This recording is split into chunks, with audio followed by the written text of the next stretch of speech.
got a house down a back road, I got a flag on the front porch. I got a dog named Waylon. I got a driveway that needs paving. I got a boat with a two-stroke, a couple guaranteed to make you laugh jokes. I got friends in low places. Yeah, life is what you make it.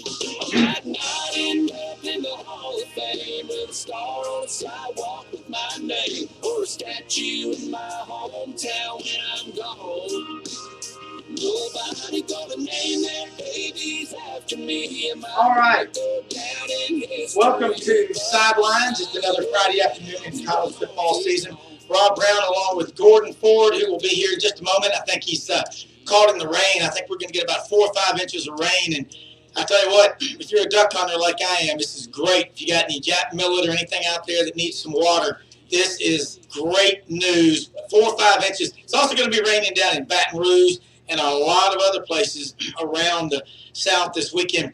Sidelines, check us out, sidelines.live. We're live streaming on the YouTube TV channel. We got the snakeskin cowboy in there producing the show today, and got some great guests. We're going to be joined here in just a few minutes by Dr. Ed Weiner, one of Tennessee basketball's all-time greats. Man, I've met the man. He used to eat lunch in our office building every day, and we're going to have him on talking a little bit Tennessee and SEC basketball. And we're going to be joined at 3:35 by Tim Linnefeld from FSU, the 24/7 sports reporter. What's going on in Tallahassee?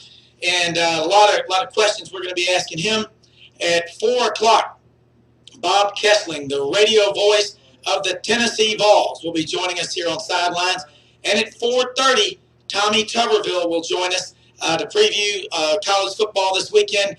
Auburn, LSU, Arkansas, and Alabama, Mississippi State, Texas A&M. A lot of college football. But, of course, you, the listeners, we'd love to hear from you. Our number is 901-452-3094, 901-324-7490. And I tell you what, our callers are our shareholders. We love your knowledge, your passion. SEC football, man, I tell you what, it goes by way too fast. Let's just wrap up, take a look at the games again this weekend. We know Mississippi State's at Texas A&M tomorrow at 11 a.m. on the SEC Network. South Carolina at Tennessee at 3 p.m. That'll be on the SEC Network. Arkansas at Alabama, 6 p.m. on ESPN. Missouri at Kentucky, 6:30 p.m. on the SEC Network. And, of course, the CBS SEC Game of the Week, Auburn at LSU down in the Bayou, 2:30. That one's going to be a lot of fun. LSU at early, and they still are 10.5-point favorite. This will be a lot of fun watching the Tiger Bowl, as everybody likes to call it, the Auburn Tigers and the LSU Tigers. And if something weird and bizarre can happen in a game, it'll happen when Auburn and LSU play. And Gordon in here now, he was late administering and doing good work for the community out there on his way over here. And if you live here in the Memphis area, you know it is raining. But again, we've needed a lot of rain up here. Again, duck hunting season starts November 16th in this area. That's, according to my calculations, about 504 hours away from, well, actually a little bit more from the start of duck season. But anyway, we are going to be talking with a lot of folks. We're going to focus early on with some basketball because Sidelines will be continuing on into basketball season. We'll be heavy into recruiting, spring practice, of course, the college basketball season. And, then, you know, as soon as that ends, you get all the spring games going on, then the magazines start coming out in May.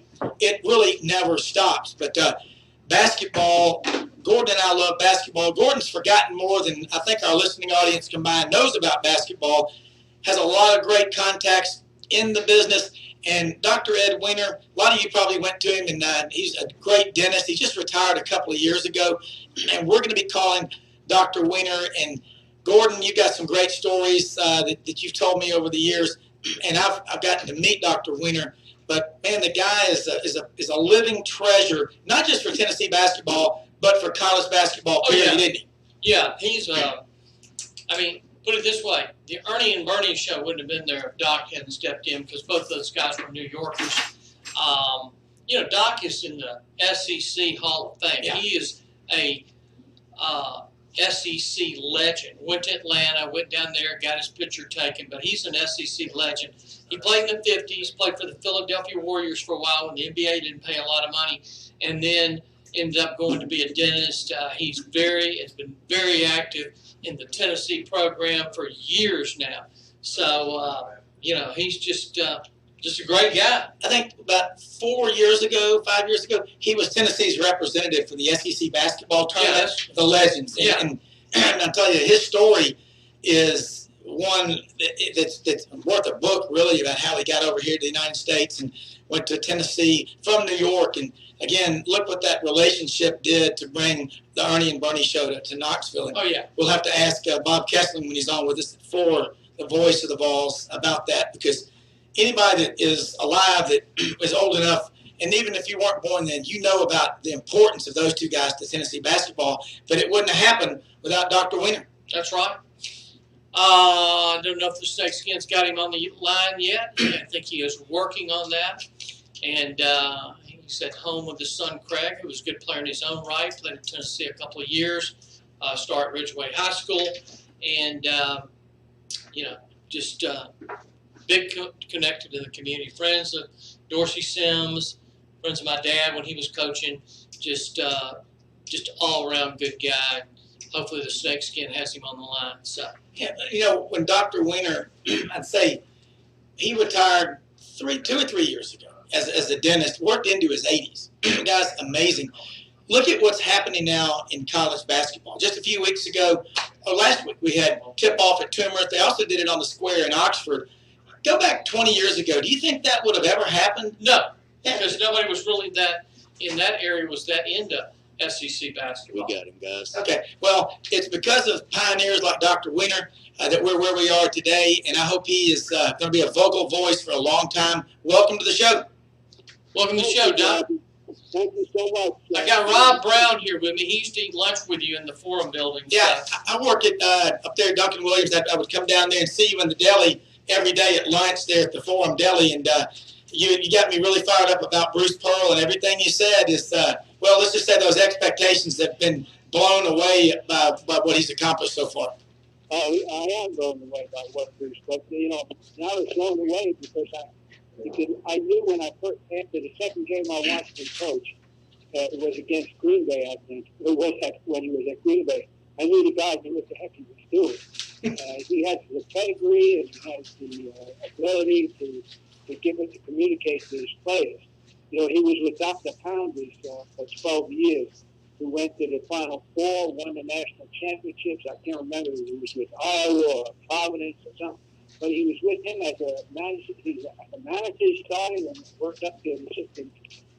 Yeah, I think he was with him at 12 years. I think he was with him at Iowa as well, and he'd been to several places with him. Yeah, he went to wherever he went. Pounders was smart enough to know that this was a basketball brain. Well, you've seen Tennessee through the good times, the bad times. Recently you've got Rick Barnes there, who seems to be doing a very good job recruiting well, has a very good coach. And I had a friend of mine, Bob Marlin, who's at Louisiana Lafayette, and when he talks about their coach there now, then he says that just what a great coach Rick Barnes was, because he was at Texas at Sam Houston State, and people hated playing against him because they always thought he did a great job of tactician and all sorts of other stuff. And maybe you could talk a little bit about him. Well, I think that he's, his record proves more than I can even say. He was at Texas for 17 years, I believe, and had a fantastic, record there. I don't know what happened. I'm sure it was an administrative decision to leave there. Of course, his wife, was from Knoxville, or went to school in Knoxville, so he wanted to get back over here. And it was a good opportunity for him. Is he a good coach? Yeah, I think he's a damn good coach. I thought that he did pretty much wonderful things last year. Two undersized big men on his front line with Grant and Schofield, and I think that they were marvelous because they had a great backcourt. And he's known for developing the backcourt guys. Remember that, I think you saw playing in the NBA, Augustin. I believe he's still up there. Yep. Yeah, and so was the club, and the big man, Aldridge. We all know who he is. Yeah. So, you know, this, not some kid, what's his name, Durant? Yeah, Kevin something. Yeah, that's it, Durant. Another Texas player. How can these people say that he can't coach? You know, he's just a bunch of goals. And you know, the funny thing about it is, Texas was number 1 in the nation. And I think it was Bruce's second year. And, you know, Bruce's front line was like 6'9", 6'2.5", 6'2.5". There's Smith, and I can't remember the other two. But they could jump quick. And they went down to Texas and beat them. And I'll never forget it because I was like shocked. They had Durant, and they had Aldridge, and they had a great team. And obviously they went down to Texas when they were number 1 and beat them. And the only reason I think that happened was because Bruce is a great coach. His assistant coach was a friend of mine, Scott Edgar, and he told me that Doc had never seen a guy coach a team to a win like that. Everything that looked through at him, he had the answer to. So you ask me, there's been 2 great coaches playing each other, and I think that Coach Vaughn has improved greatly, and will continue to improve. And particularly this year, I think if you realize it's hard for me to keep up with it now. You know, I used to keep up with it, but the recruiting, it's like you got some great players. Well, Jared Springer's coming in, and he's a 5-star recruit. And it seems like, When did they ever say that Tennessee have a one-and-done player? I can't remember. Not a while. Not for a while. Go ahead. I didn't. But anyway, before we let you go here in a little while, tell us about the Ernie and Bernie show. And I know there's a lot of people. Our producer in there, the snakeskin cowboy Shane, he's a huge Tennessee fan. Fired up that you're on here, and tell us about that era. I mean, you had that might be one of the greatest Tennessee teams ever, right there, if not the. Oh yeah. Well, they're all good. They're all good. They're all great. But I got really involved in the recruiting end by mistake, by a phone call from Ray Mears at 1 o'clock in the morning. He and Steve Aberdeen, remember Coach Aberdeen? Yeah, my dad used to. Y'all used to talk to him. Yeah. A friend of your father. Yeah, I met him many times. Yeah. And they called me from Kutcher's Country Club up in New York State, and they were at a basketball game that was featuring Ernie Glenfield and the New York All-Stars against the rest of the country. There was a bunch of high school players. And he called me up and he said, we talked to this kid and we want to talk to his parents, but his parents only speak Romanian.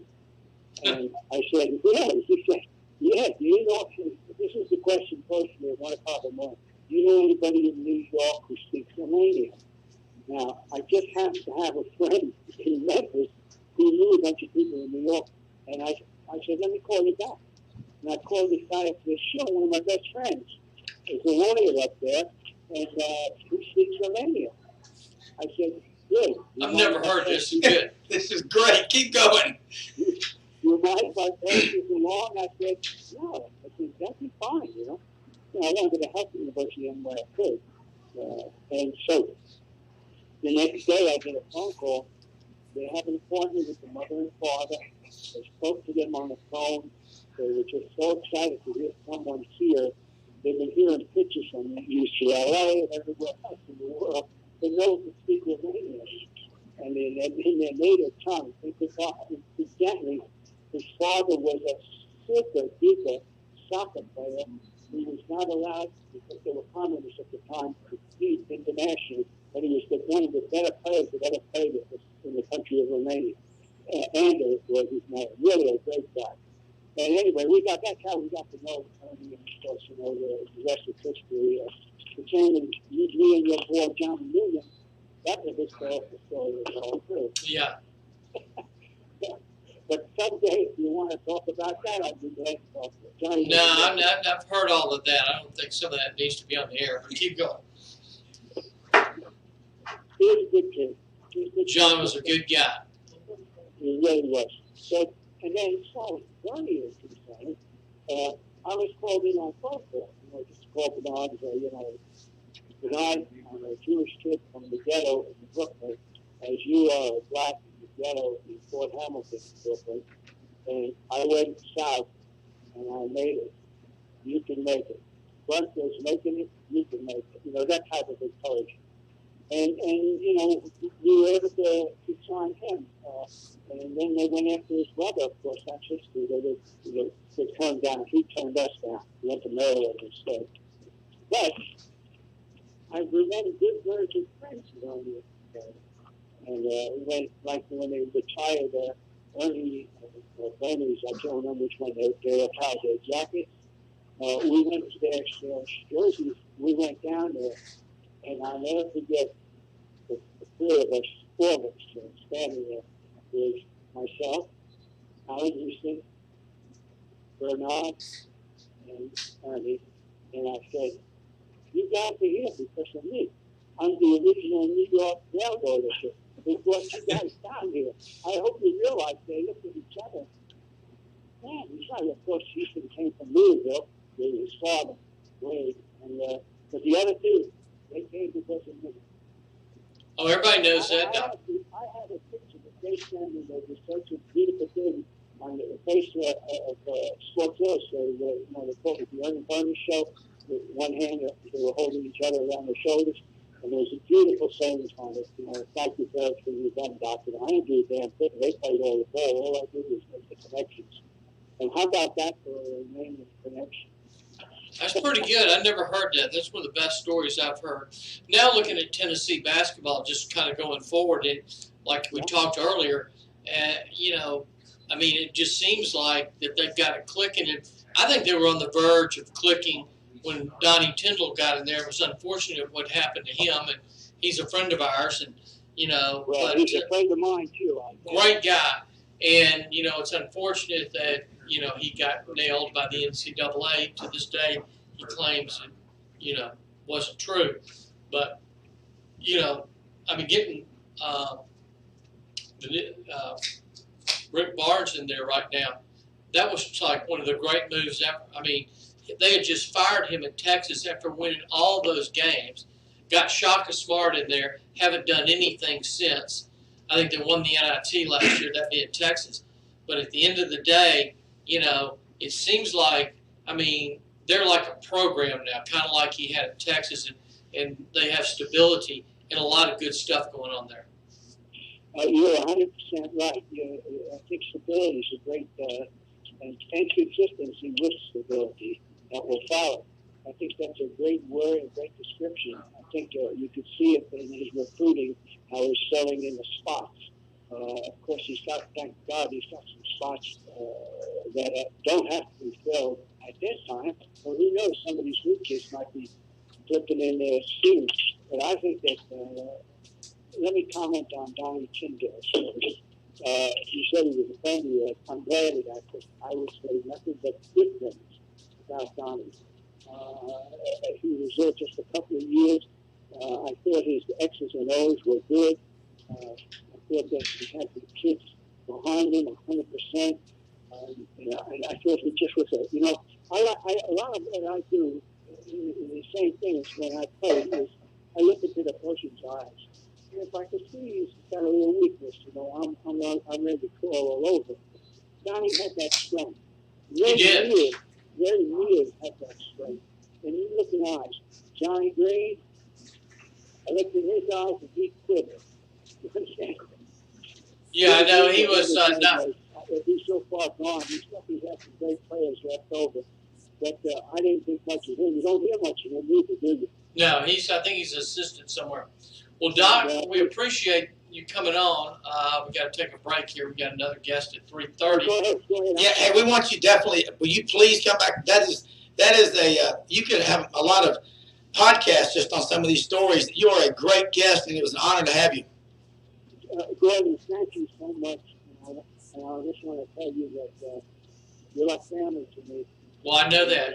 You and Dr. Payne are the only guys I've got left that are, friends with my dad. So. Whatever you ask me to do, I do, as long as it's legal and not involved. All right, thanks, Doc. Tell Craig I said hi. I know he's sitting beside you. All right, you too. That was Dr. Ed Weiner, first All-American at the University of Tennessee, SEC legend on our show. Great interview. I want him back. Please get him back on because we got a lot of basketball coming our way. A good deal.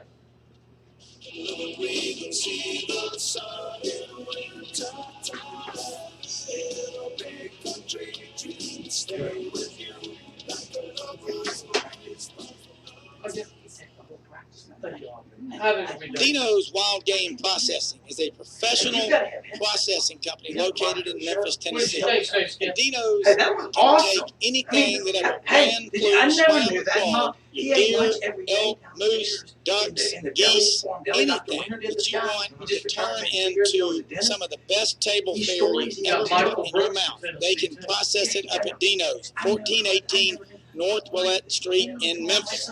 Now, here in Memphis, we're in the Mid-South. Yeah, so if you're hunting in Mississippi or Arkansas or anywhere else in West Tennessee, Dino's has drop-off locations in all 3 states, Tennessee, Arkansas, and Mississippi. Go to our website at sidelines.live and click on the Dino's logo. They'll give you the address and the times of operation for all their drop-off points. Again, if you like wild game, and I love hunting and fishing, and we are right smack down in the middle of hunting season, you'll want to go to Dino's Processing, 1418 North Willette Street in Memphis, and check them out on our website at sidelines.live. Click on the Dino's Processing logo. You'll be glad when we come back, we can take calls. I mean, tell, Y'all give out the number. Okay. And do y'all need us to call any of these interview people? Have you Yeah, you gotta call Tuberville. You gotta call Tuberville. Well, you can't call long distance on that phone. No, you're gonna have to send me his number. You're gonna have to send me his contact. And what Okay, hang time? on. And what time? I'm sending you Tuberville here. Lennefeld's calling us. Okay. Yeah, Aubrey, I'm sharing you. And we're fine. I'm just gonna call. Aubrey, look, I'm sending you Tuberville's contact info now, okay? Okay, he's 4:30. Yes. So, Okay, Aubrey, then I'm gonna send you Bob Kessler. and how involved in it? We just need to give him a number. We need to call him and then give him the numbers, What time We is also Bob? specialize in installing security okay? and outdoor lighting. You got Bob on at 4 o'clock. Okay. Yeah, and then Tuberville at 4:30. Lake Elks are in the duck line. I She's just sent sent going, get outside now. I go, I'm in work now. She goes, we gotta go, we got stuff to do. She was like pulling my ear in the parking lot. Like going with your mom and you were a kid to get a new pair of shoes. Recently, there's nobody better Okay. at Bob installing at 4. home electronics. And And Aubrey, I just sent you both of their numbers, Bob Kessling Kitchens and Unlimited is Bob's celebrating at 4, 50 years in Hey, the business I need of building kitchens and I baths. got one commercial. They are so located probably at nothing. You 3550 have something Summer that I can Avenue show near them? the intersection of Summer and Highland. That Joe you and know Karen we're on Catherine, a friend of mine, the I've known website, them 27 and years. we're on the show. like the proposal that they Weekdays, Monday through Friday from 10 to 5, not open on the weekend. I've Got typed their up like a little website, email and I have a Kitchens sponsorship Unlimited sheet Yeah. that I made. That's what you need. You know, Rob, I'm looking at their website. I've been in Kitchens Unlimited before. They have great inventory. It's a great way Yeah, that they take just you get through the that. That's what process. we They use. talk to you about what you want to do and Change what your budget is. But October we feel like 15th, we it's a cut very that off now. personal It's 4 and process. above. All along the Because way. you're doing the podcast. Sorry. No. I'm the same way. I'm keeping those They people. sell homes and they Yeah, sell. hey Gordon, I'm doing the same So, thing. Because I'm going, hey, what's the That's why we have great these story. shows. I mean, Yeah. you have to You're make- right. I don't think I could have said it any better. Women know more about what makes the Yeah, there's too kitchen much. work, There's too much. what makes the bathroom work. Hey, look, just after the These show, people stick are around. She'll the get best. They work with architects and builders and developers throughout the Mid-South. Go to Kitchens Unlimited, 3550 Summer Avenue near the intersection of Summer and Highlands. They've been in the business now 50 years. Check out their website, kitchensunlimited.net. They are a member of the Sidelines.live Yeah, team. that's so cool. Check them out Hey, on Aubrey, their website, Dreamweaver coming in? kitchensunlimited.net. What? Okay. Make sure we get Dreamweaver because there's a guy listening today. Hey, Tom Martin's Body Shop is a sponsor here on the Sidelines Sports Radio Show, and we're glad to have him on board. Tom Martin's Body Shop is located 540 South B.B. King Boulevard at the corner of G.E. Patterson. That's right in the heart of downtown Memphis.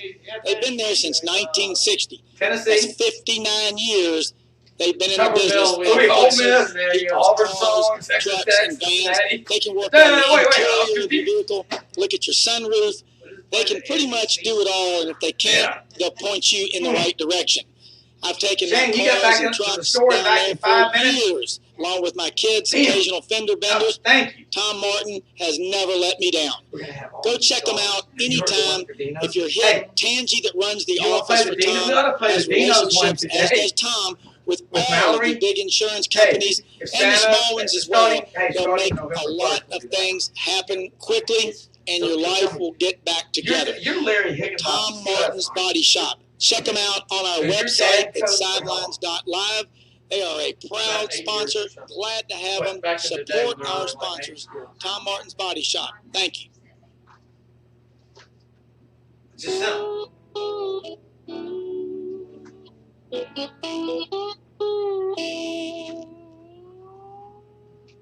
Well, I used to wake the morning before the rooster crowed, searching for soda bottles to get myself some dough. Run down to the corner, down to the country store, cash 'em in and give my money to a man named Curtis Lowe. Oh, Kurt was a black man with white curly hair. When he had a fifth of wine, he did not ever care. He used to own no dog. Man, I tell you what, that Curtis Lowe bring you to tears, won't it, Gordon? Oh, yeah, I'm crying right now. Coming up here in about 7 minutes, Tim Littlefield, FSU 24/7. This is going to be a great one you got for us, Gordon, talking about Florida State Seminoles. 4 o'clock, Bob Kessling, the voice of the Tennessee Vols. And at 4:30, former Auburn and Ole Miss and Cincinnati and Texas Tech coach Tommy Tuberville to preview the Auburn-LSU game in SEC and college football. Yeah, and now running for the U.S. Senate in Alabama. I tell you what, and he's way ahead in the polls, too. It'll be a lot of fun. All right, we got the Iceman on the show as a caller right now. Iceman, welcome to Sidelines. I bet you love a day like this because it's starting to get cold. That's got to be to your liking. Rob, how are you doing? Well, we're doing good. Hey, look, it's college football season, which leads to college basketball season. We're talking sports. How can you not? What's there not to like? Hey, Rob, you got that right. Yep. All this rain, though, I tell you what, I wish it was about 5 degrees. It'd be my weather. It'd be ice. Yes, you are. You're the snow miser. Yeah. All right, let's talk about college football games this weekend. Yes, sir. In the SEC, we've got the big one, of course. Arkansas goes to Tuscaloosa. No. Auburn, LSU down in Baton Rouge. Mississippi State goes to A&M. And Missouri and Kentucky. There's Ole Miss is off this weekend. Florida, Georgia, Vandy, they're all off. And Georgia, Florida next weekend. We know what's at stake there, but let's focus. Give us your thoughts on the Auburn-LSU game. I tell you what, I think Auburn matches up well with them. I think Auburn's got a really good chance to actually win this game. It's all one. I don't know the weather forecast down there. Hopefully, it's going to clear off. Good chance of rain now. It's going back and forth. Depends on what the winds do, but it's a pretty good chance it's going to rain heavily and steadily in Baton Rouge tomorrow at 2:30 kickoff. But hopefully, that won't happen. I think that favors Auburn a little bit if it rains. Anything to stop a great passing arm. But really wind will be more of a factor than anything if the wind holds up. Well, honestly, I think Auburn gives them a run for their money. If Auburn loses, I don't think they'll lose by more than 3 or 4 when they're the truth. Yeah, I think that would be a heartbreaker if Auburn loses a game on the road at LSU like that by 3. Auburn's defensive line seems to be the strength. LSU's offensive line, they're catching a lot of slack. They're not that strong. Things rarely go as planned when these two teams get together. Yeah, they do. But again, I really think LSU's offensive line, you've got stats there, sizes, but those are some big boys who are athletic. Now, they're young, but, I mean, these guys are all 6'5", 6'6", 320, 350, and they got good feet, and that makes a lot of difference. It does, and Joe Burrow is having – last year he completed just under 60% of his passes. This year he's at 79.4. Gordon, has anyone ever had a season where their average at the end of the year was that high? Not to my knowledge, but I will say this. What's shocking is that I was listening to some guys the other day on ESPN, and one of those guys, they were saying Tua's going to be the #1 pick, and then maybe Herbert. One guy jumped out and says, right now, Joe Burrow has moved himself in the #1 pick. And before that, I never saw that in him. I mean, I think he was serviceable. He, threw good passes while was good with a run game and all that. He's not really fast, but he's pretty accurate. I mean, and he's throwing the ball up for grabs a lot of times. I mean, people are catching his stuff, but he's definitely played above his head, in my opinion. And maybe he's just gotten that good. What do you think, Rob? Well, Joe Brady, 29 years old, he comes up from New Orleans, Julius, and Iceman. I don't think anybody thought his impact would be this great. You've been to a lot of football camps where you've worked with coaches and you've helped coach. What happened to Joe Burrow that he goes from 59% to almost 80% completion rate in 1 year? I mean, making incredible passes, too. What year is he? I can't remember. Burrow's a senior. He's from the Plains, Ohio. What a great name. Back up at Ohio State. Yeah. Yeah. Coaching, being honestly, in that situation, being with the right coach is, that's a hard one.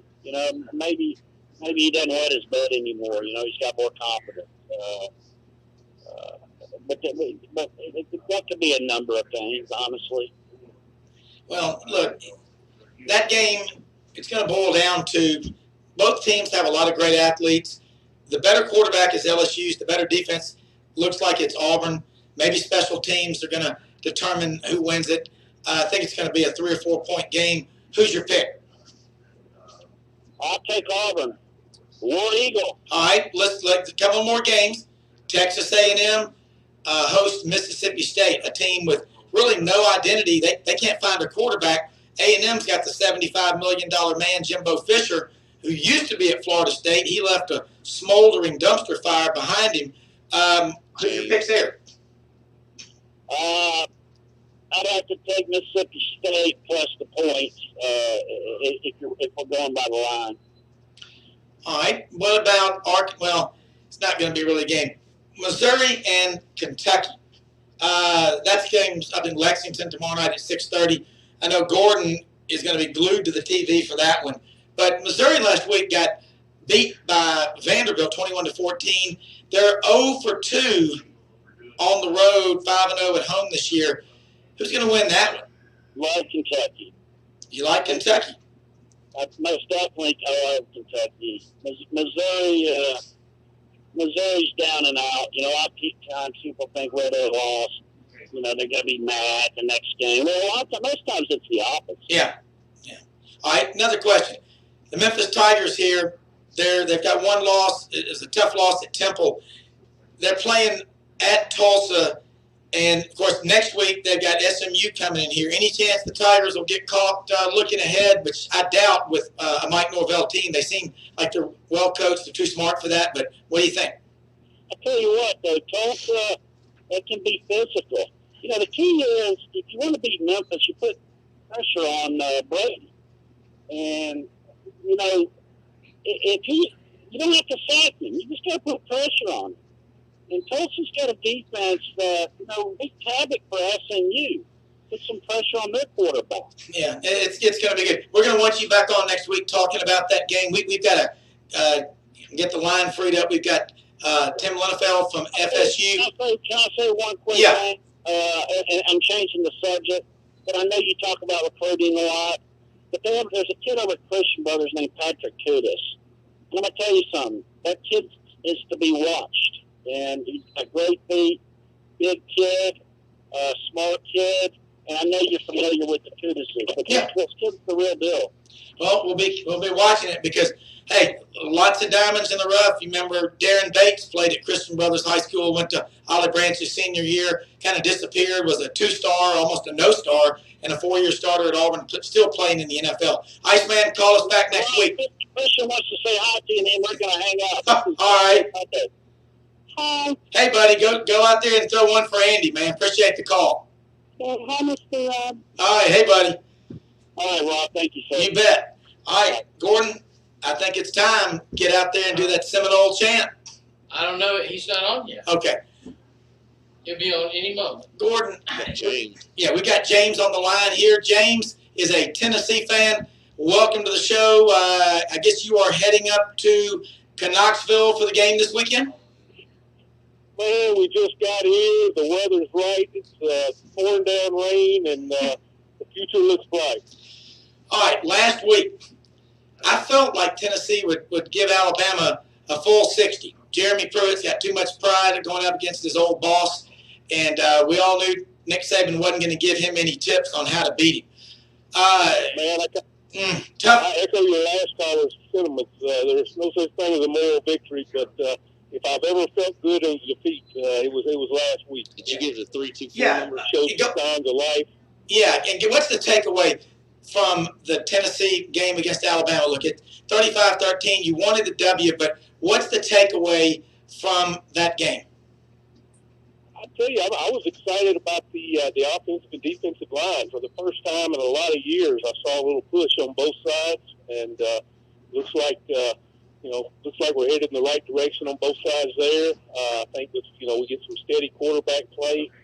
I'm not one to bash on Garantano, but I certainly won't tolerate anybody booing him around us tomorrow. I mean, he's a college kid, but I know he wants to do right, and I know he's got the capability. Tell Joe to call back. Big things, and maybe he can come in tomorrow in the absence of Maurer, or heck, for that matter, if Shrout could come in and use that arm talent, we'd like to see that. But definitely, I think we're headed in the right direction with the things that Jeremy Pruitt is instilling up there, and I just saw a tougher mentality than I've seen under probably any coach since Fulmer.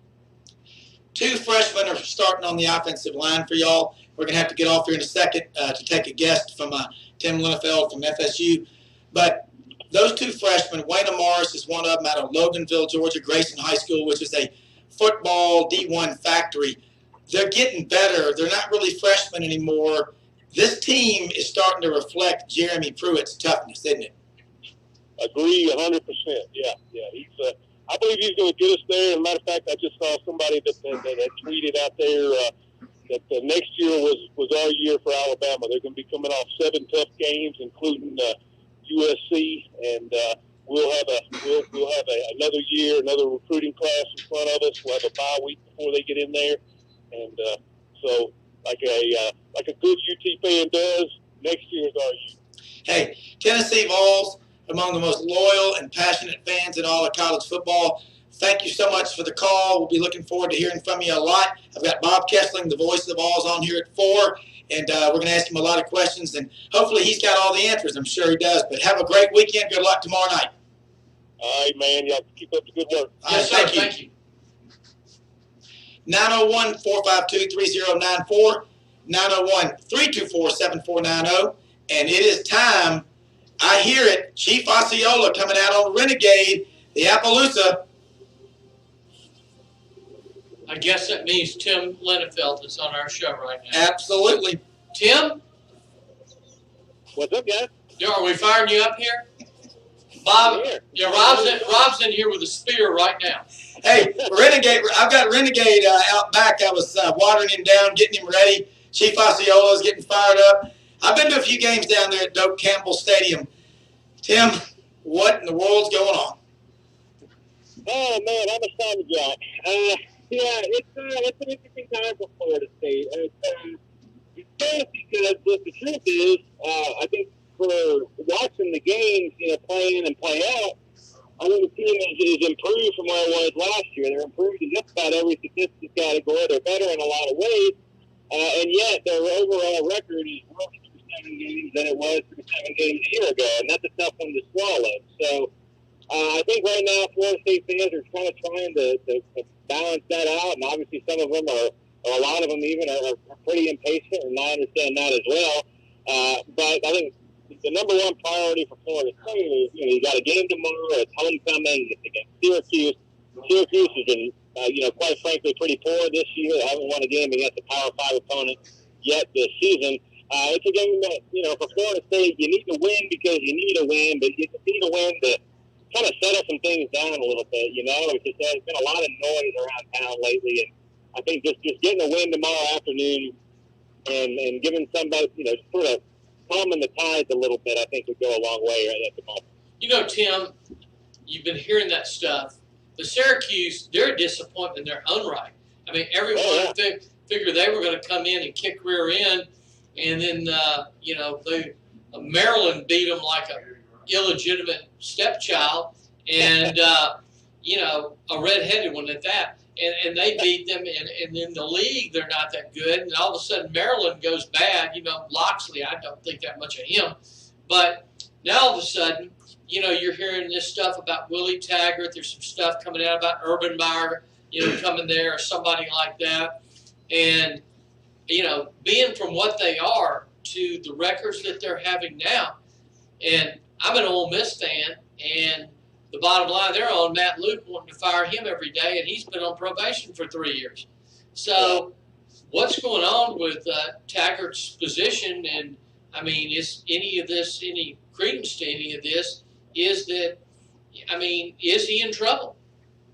Well, I think first to start off, I think, the Urban Meyer stuff, I think, is kind of silly. I mean, it's just one of those things that, man alive, like, you never say never, but man, you can certainly say not very likely, right? It's hard to fathom. I mean, even just close your eyes and try to picture Urban Meyer in Florida State gear. It feels funny. Right now, no, I don't think that Willie Taggart is in trouble. And I don't necessarily think that he should be. I mean, look, it's tough. And the Florida State situation is unique in that, last year was the first losing season here in more than 40 years. Most of the fans here, they're not used to this kind of stuff, almost all of them. And so it's a difficult pill to swallow.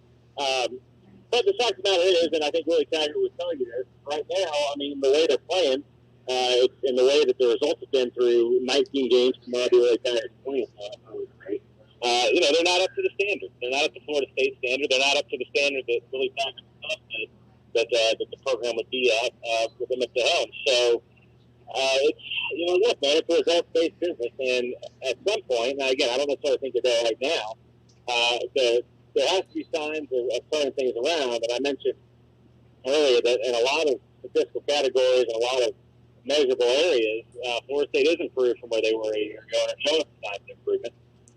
But it's a results-based business, right? You got it comes out in the wins and losses. Florida State needs to win the game.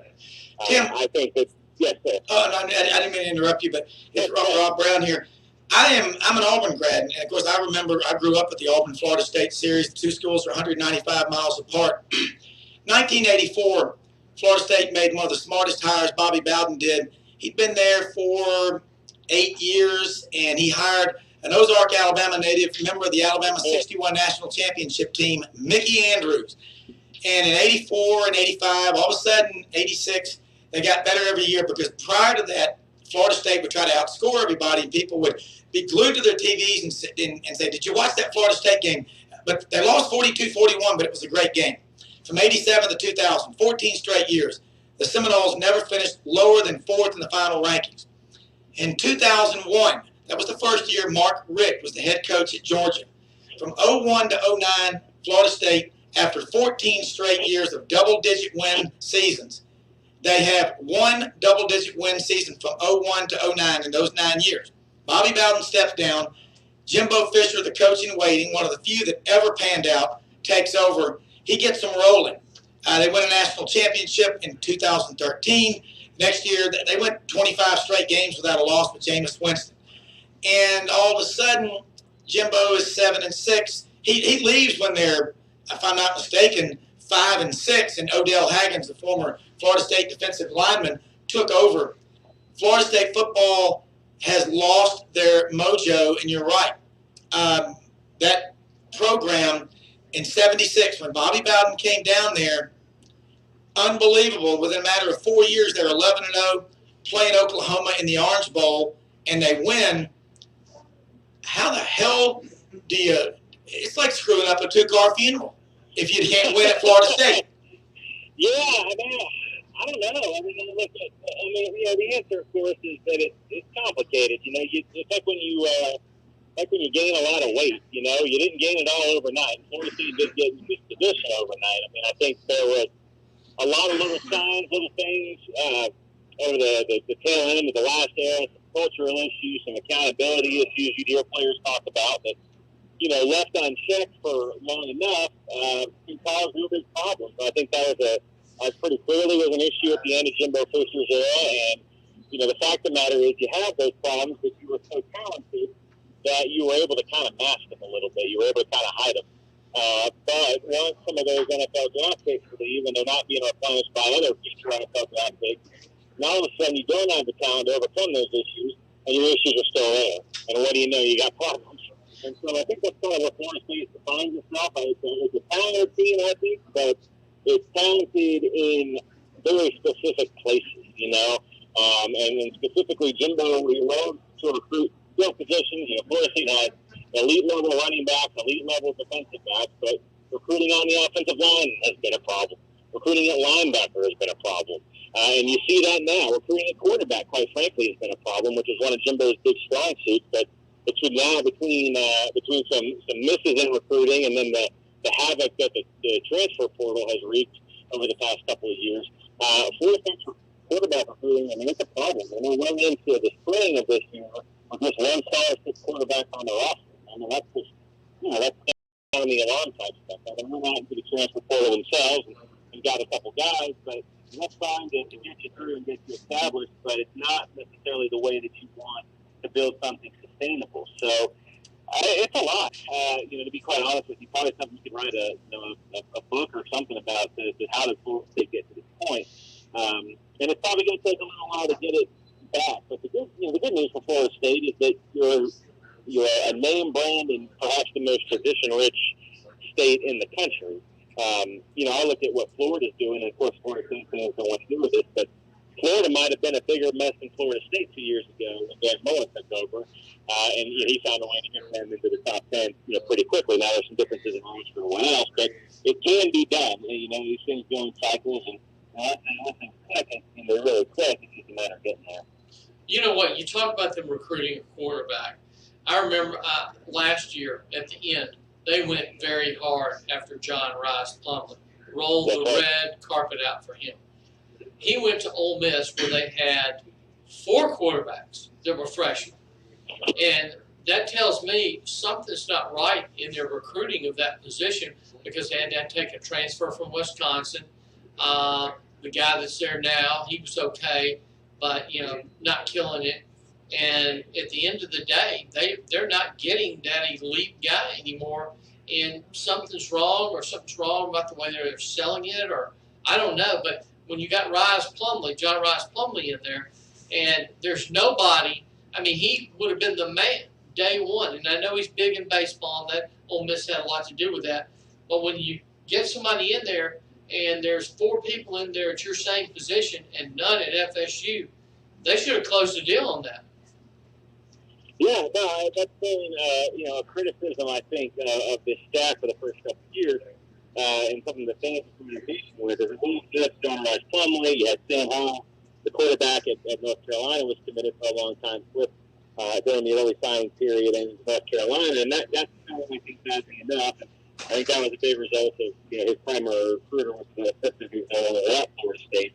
But that was tough to lose a quarterback prospect in North Carolina. and now you turn on the TV, and that guy's going out there and really potentially really good quarterback at North Carolina. That stings. And the same kind of thing with John West Plumlee. And it's hard to say. I think the first thing was kind of done in a little bit by the mixing and matching of the staff. Again, you had your offensive coordinator leave after the season. You had to find somebody new, and then you end up bringing in Kendall Bryant, which has worked out well. But the situation between it's just been now where you have some turnover in your coaching staff, and significant turnover in your coaching staff, obviously in 2017, and then another big shake-up a year later. That coupled in with the first 2 years of the early signing period, and now if you see the coaching staff in late November, December, it used to be you had 2 months or so to kind of get your recruiting class together. Well, Willie Taggart in his first year at Florida State had 2 weeks to get his first signing class significantly together, and then a year later, you lose your offensive coordinator, and as a result, lose your top quarterback commitment, and you've got 2 weeks to kind of scramble. And I think, they did everything they could to get John West Plumlee, but by then it was just kind of too late. All right, what's going to happen the rest of this season? Florida State was the team that, quote, looked like an SEC team. They were built to play in the SEC. Now it's Clemson. Florida State cannot afford to fall behind. Miami is just a Greek tragedy, dumpster fire. Their program's horrible. Florida's starting to come back with Dan Mullen, and I think if they go in there and whip Georgia soundly in the game in Jacksonville next Saturday, the world's largest outdoor cocktail party, that's going to get people excited. But look, there's so many players in the state. Florida State still should be able to recruit really well. The fan base at Florida State, they're SEC type people. There are a lot of small town people in the state, rural people, just like every SEC school. How frustrated are they? And I know that we've kept you on a while, but what are they looking for to give them hope going into next year? Because the greatest thing you can give a fan base is hope. And then we're going to, after your response, we'll have to take a break. Yeah, well, first and foremost, you said it. You need to beat Miami. And it's a really big game. I think Florida State, you should have beat them last year. What we're seeing here is that you should have beat them in Miami last year. They're kind of hard done by some things. Miami obviously is having a really hard time so far. They're in their first year under a new coaching staff, and the game is in Tallahassee. That's one that you got to kind of circle. Willie Taggart doesn't have a win over Florida State rivals so far, and even in a year where Miami is down, that's almost just, in my opinion, kind of makes it that much more significant. That's a game that at home would be really, really, really tough to lose. So I think you need to win there, and then you got to win. You're at 3 wins now. You can probably beat Alabama State in a couple weeks to get to 4. You got to finish in the postseason. I think missing a bowl last year was really hard. You got to at least get yourself to 6. I think that the Florida's game at the end of the season is going to be a challenge, given where they are and then playing on the road in Gainesville. But if you can get to 6 wins at least, beat Miami, and then go and just give yourself a chance at Florida. Don't make it look like the Clemson game earlier this year where you're out of it by the first. Yeah. Give yourself a chance at Florida. And something to feel good about. If you can do that, go to a bowl game and win that one, get some positive momentum going into the offseason, I think you'll be in a pretty good spot on the return play. Yeah. Tim, the Florida State fan base, they're rabid, they're crazy. That's a great place to go to a game. We'd love to have you back on again. And I know in recruiting, Auburn and Florida State, we're all recruiting the same kids. There's so much talent down there. There's enough for everybody to win. And it just gets down to, hey, who's in the kitchen? If you got Gordon and me in the kitchen, and then you got our chef Roger in another kitchen, I think everybody's going to go over to Roger's house and hang out and eat and drink Ham's beer. Exactly right. So, all right. I appreciate it, fellas. Thank you for having me. Thank you, man. Thank you so much. Great report, man. FSU, he's the 24/7. If you're a Florida State fan or college fan, he does great work on their site. We'll be back after this break. This is Sidelines.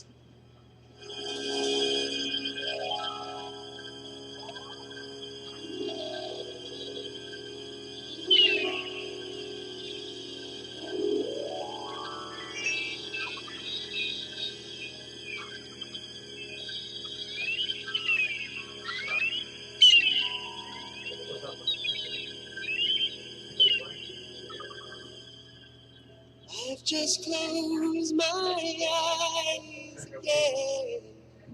Climbed aboard the dream we Audrey, can I go pee real quick? Thank you all.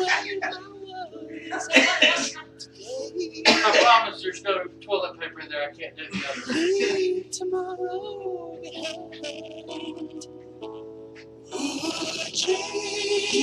Weaver.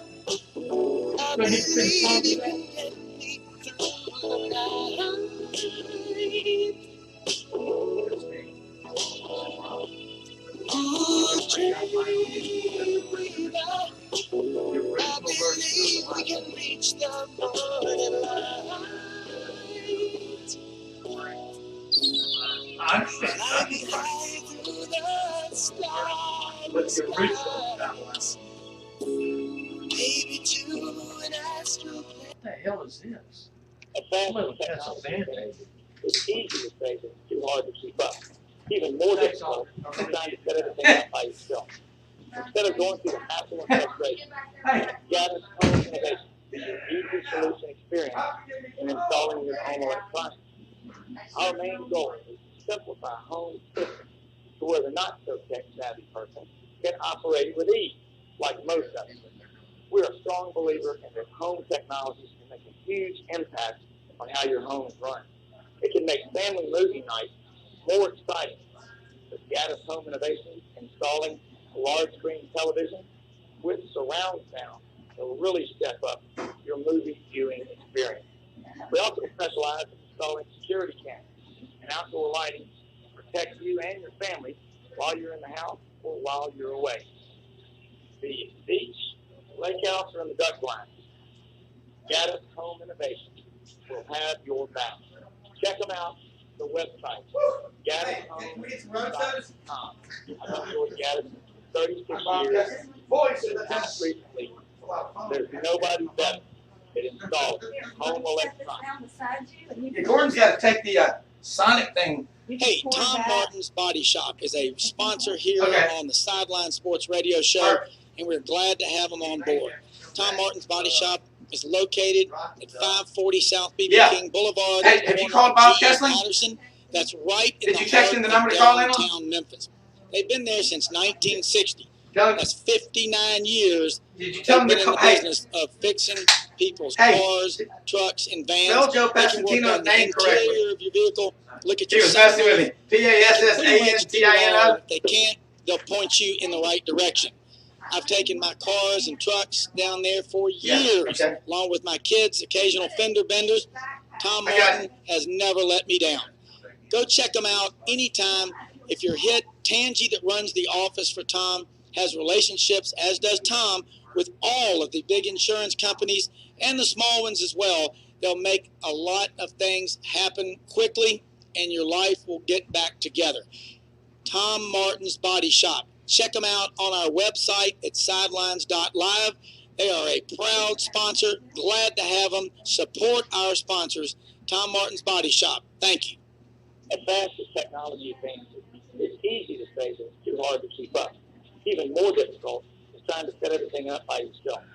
Instead of going through the hassle and frustration, Gaddis Home Innovation will be your easy solution experience in installing your home electronics. Our main goal is to simplify home systems to where the not-so-tech-savvy person can operate with ease, like most of us. We're a strong believer in that home technologies can make a huge impact on how your home is run. It can make family movie nights more exciting. With Gaddis Home Innovation, installing a large screen television with surround sound will really step up your movie viewing experience. We also specialize in installing security cameras and outdoor lighting to protect you and your family while you're in the house or while you're away. The beach, lake house, and the duck line. Gaddis Home Innovation will have your back. Check them out on the website. GaddisHome.com. I've enjoyed Gaddis for 36 years. But it's out recently. There's nobody better that installs home electronics. Kitchens Unlimited is celebrating 50 years in the business of building kitchens and baths. They are located at 3550 Summer Avenue near the intersection of Summer and Highland. Joe and Karen Casson, a friend of mine I've known for 27 years. They're open weekdays, Monday through Friday from 10 to 5, not open on the weekend. Check out their website, kitchensunlimited.net. What if he doesn't show? You know, Rob, I'm looking at their website. I've been in Kitchens Unlimited before. They have great inventory. It's a great way that they take you through the process. They're talking to you about what you want to do and what your budget is. You feel like it's a very personal process all along the way. Is he called in yet? And as anyone knows, bathrooms. Okay, I'm gonna have Bob Keston call in at 406. You're right. I don't think I could have said Well, it. where's he guys? Because I want Joe to get on real quick. Because he's called in. What makes the bathroom? What number do I need to tell Bob Keston to call? 324-7490. Okay. Developers throughout the Mid-South. Kitchens Unlimited, 3550 Summer Avenue near the intersection of Summer and Highland. They've been in the business now 50 years. Check out their website, kitchensunlimited.net. They are a member of the Sidelines.live team. Check them out on our website, kitchensunlimited.net.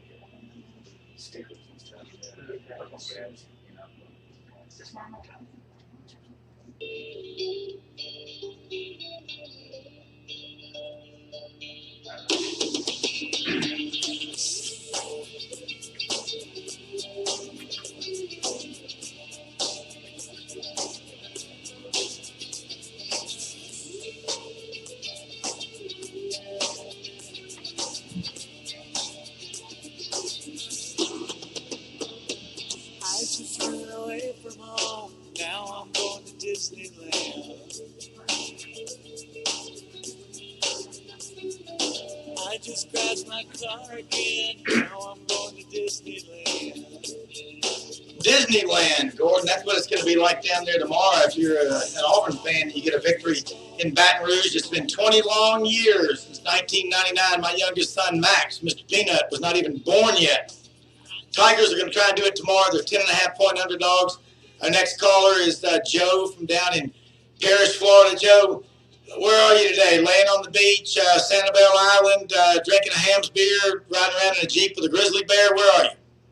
I went to the Bradenton Boardwalk earlier today, but I didn't go to the beach. You live in paradise down there. Big game this weekend. A lot of them. Auburn, LSU. This is do or die for Auburn. I think LSU doesn't want to lose, but if they lose, it's not like it's going to be for Auburn. Who do you think's got the edge in this one? Mentally, physically, and everything in between? LSU does, in my opinion, but Auburn has a defensive line that this should be a big factor in this game. Tre'Tavious Whitlow's coming back. He'll travel. But whether or not he plays and if he's effective in the game remains to be seen, but I wouldn't count on him too much. But the edge would be LSU with the home field advantage, but nobody's picking Auburn to win, not even a single soul. I think I saw a poll, Joe, with 60 different national writers, sports, TV, radio. 2 or 3 out of 60 picked Auburn to win. That's, if I'm not mistaken, by Jethro Bodine's math, Gordon, that's 5%. Good job, Rob. Well, I got to get my cipher box out there. In here. Yeah. But, Gordon, look, both these schools, Auburn and LSU, they know how important this game is.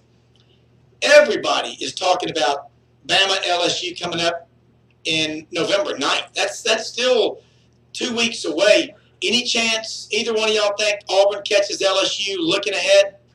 I think it could be. Seriously. I mean, LSU, everyone wants, and you guys jump in on this, everyone picks LSU in the top 2 or 3, winning the national championship because there's so many players in the state of Louisiana. And every year they're going to win it, they're going to beat someone, and they always blow it. Some game, other than the national championship years.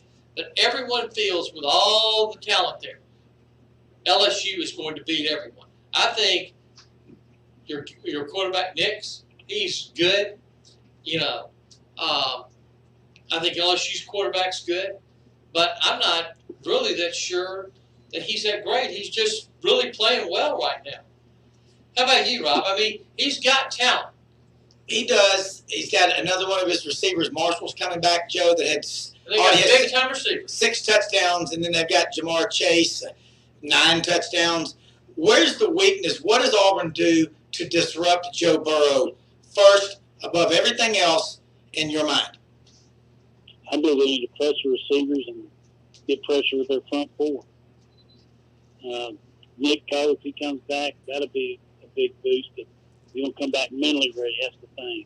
He might even play a lick, but his attitude's still down. But if he comes back, he could be the missing piece for Auburn in that game. But everybody's talking about Joe Burrow this, Joe Burrow that, LSU receivers, but they haven't faced any pressure like they're going to see Saturday. And that's going to be interesting to see what happens in this game. He pretty much had a clean jersey throughout the entire season. That is true. You don't ever see him getting sacked. No, if he gets some green on that jersey, it could be a long game for LSU. Well, Florida was without number 58. I think the majority of that game, they were without their 2 best pass rushers. LSU, their running game really hadn't been put out there on display this year. They ran for 223 yards against Florida.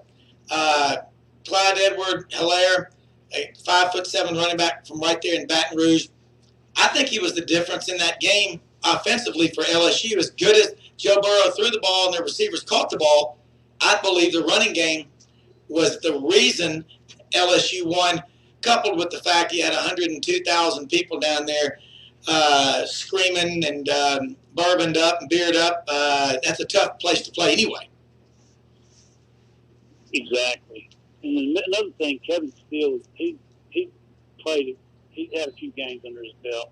He knows how to stop offense. Now, probably won't stop this, but he should be able to try to slow it down. And that's where how's he going to?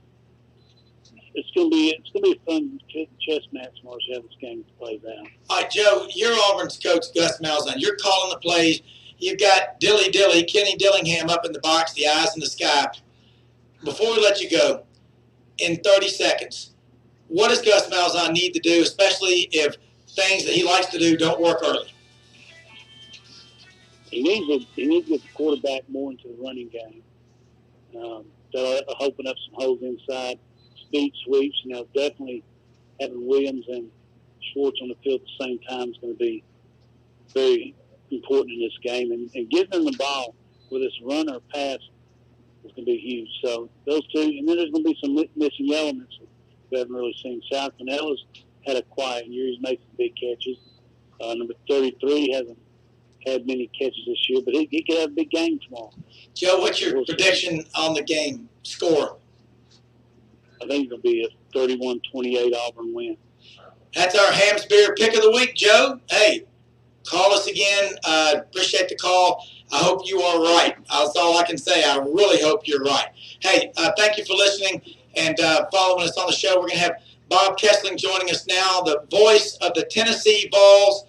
This guy, I've grown up listening to Bob Kessling. Of course, he and John Ward and Bill Anderson on the Vol Network. A lot of great memories over the years, and this is a great guest we've got on the show. Hey, how are you today? Hey, Bob. Hey, great.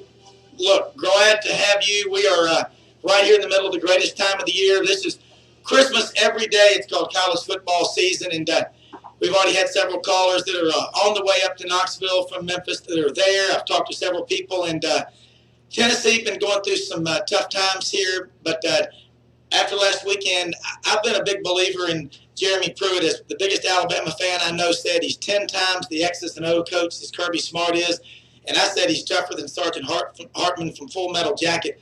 I think the takeaway from last weekend is his toughness is starting to show up in the Tennessee players' efforts. What do you think?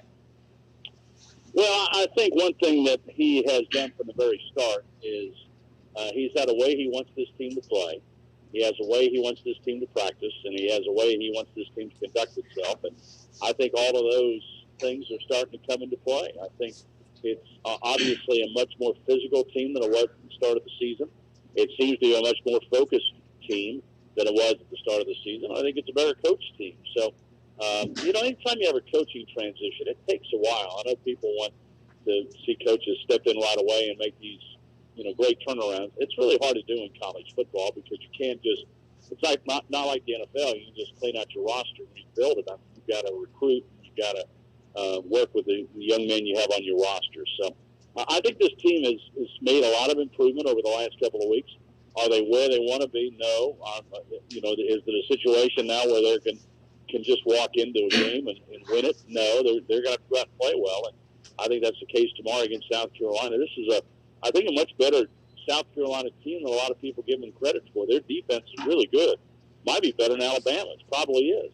Yeah, it's really good. They're going to have to go out and play well tomorrow to beat South Carolina. Bob Gordon Ford here.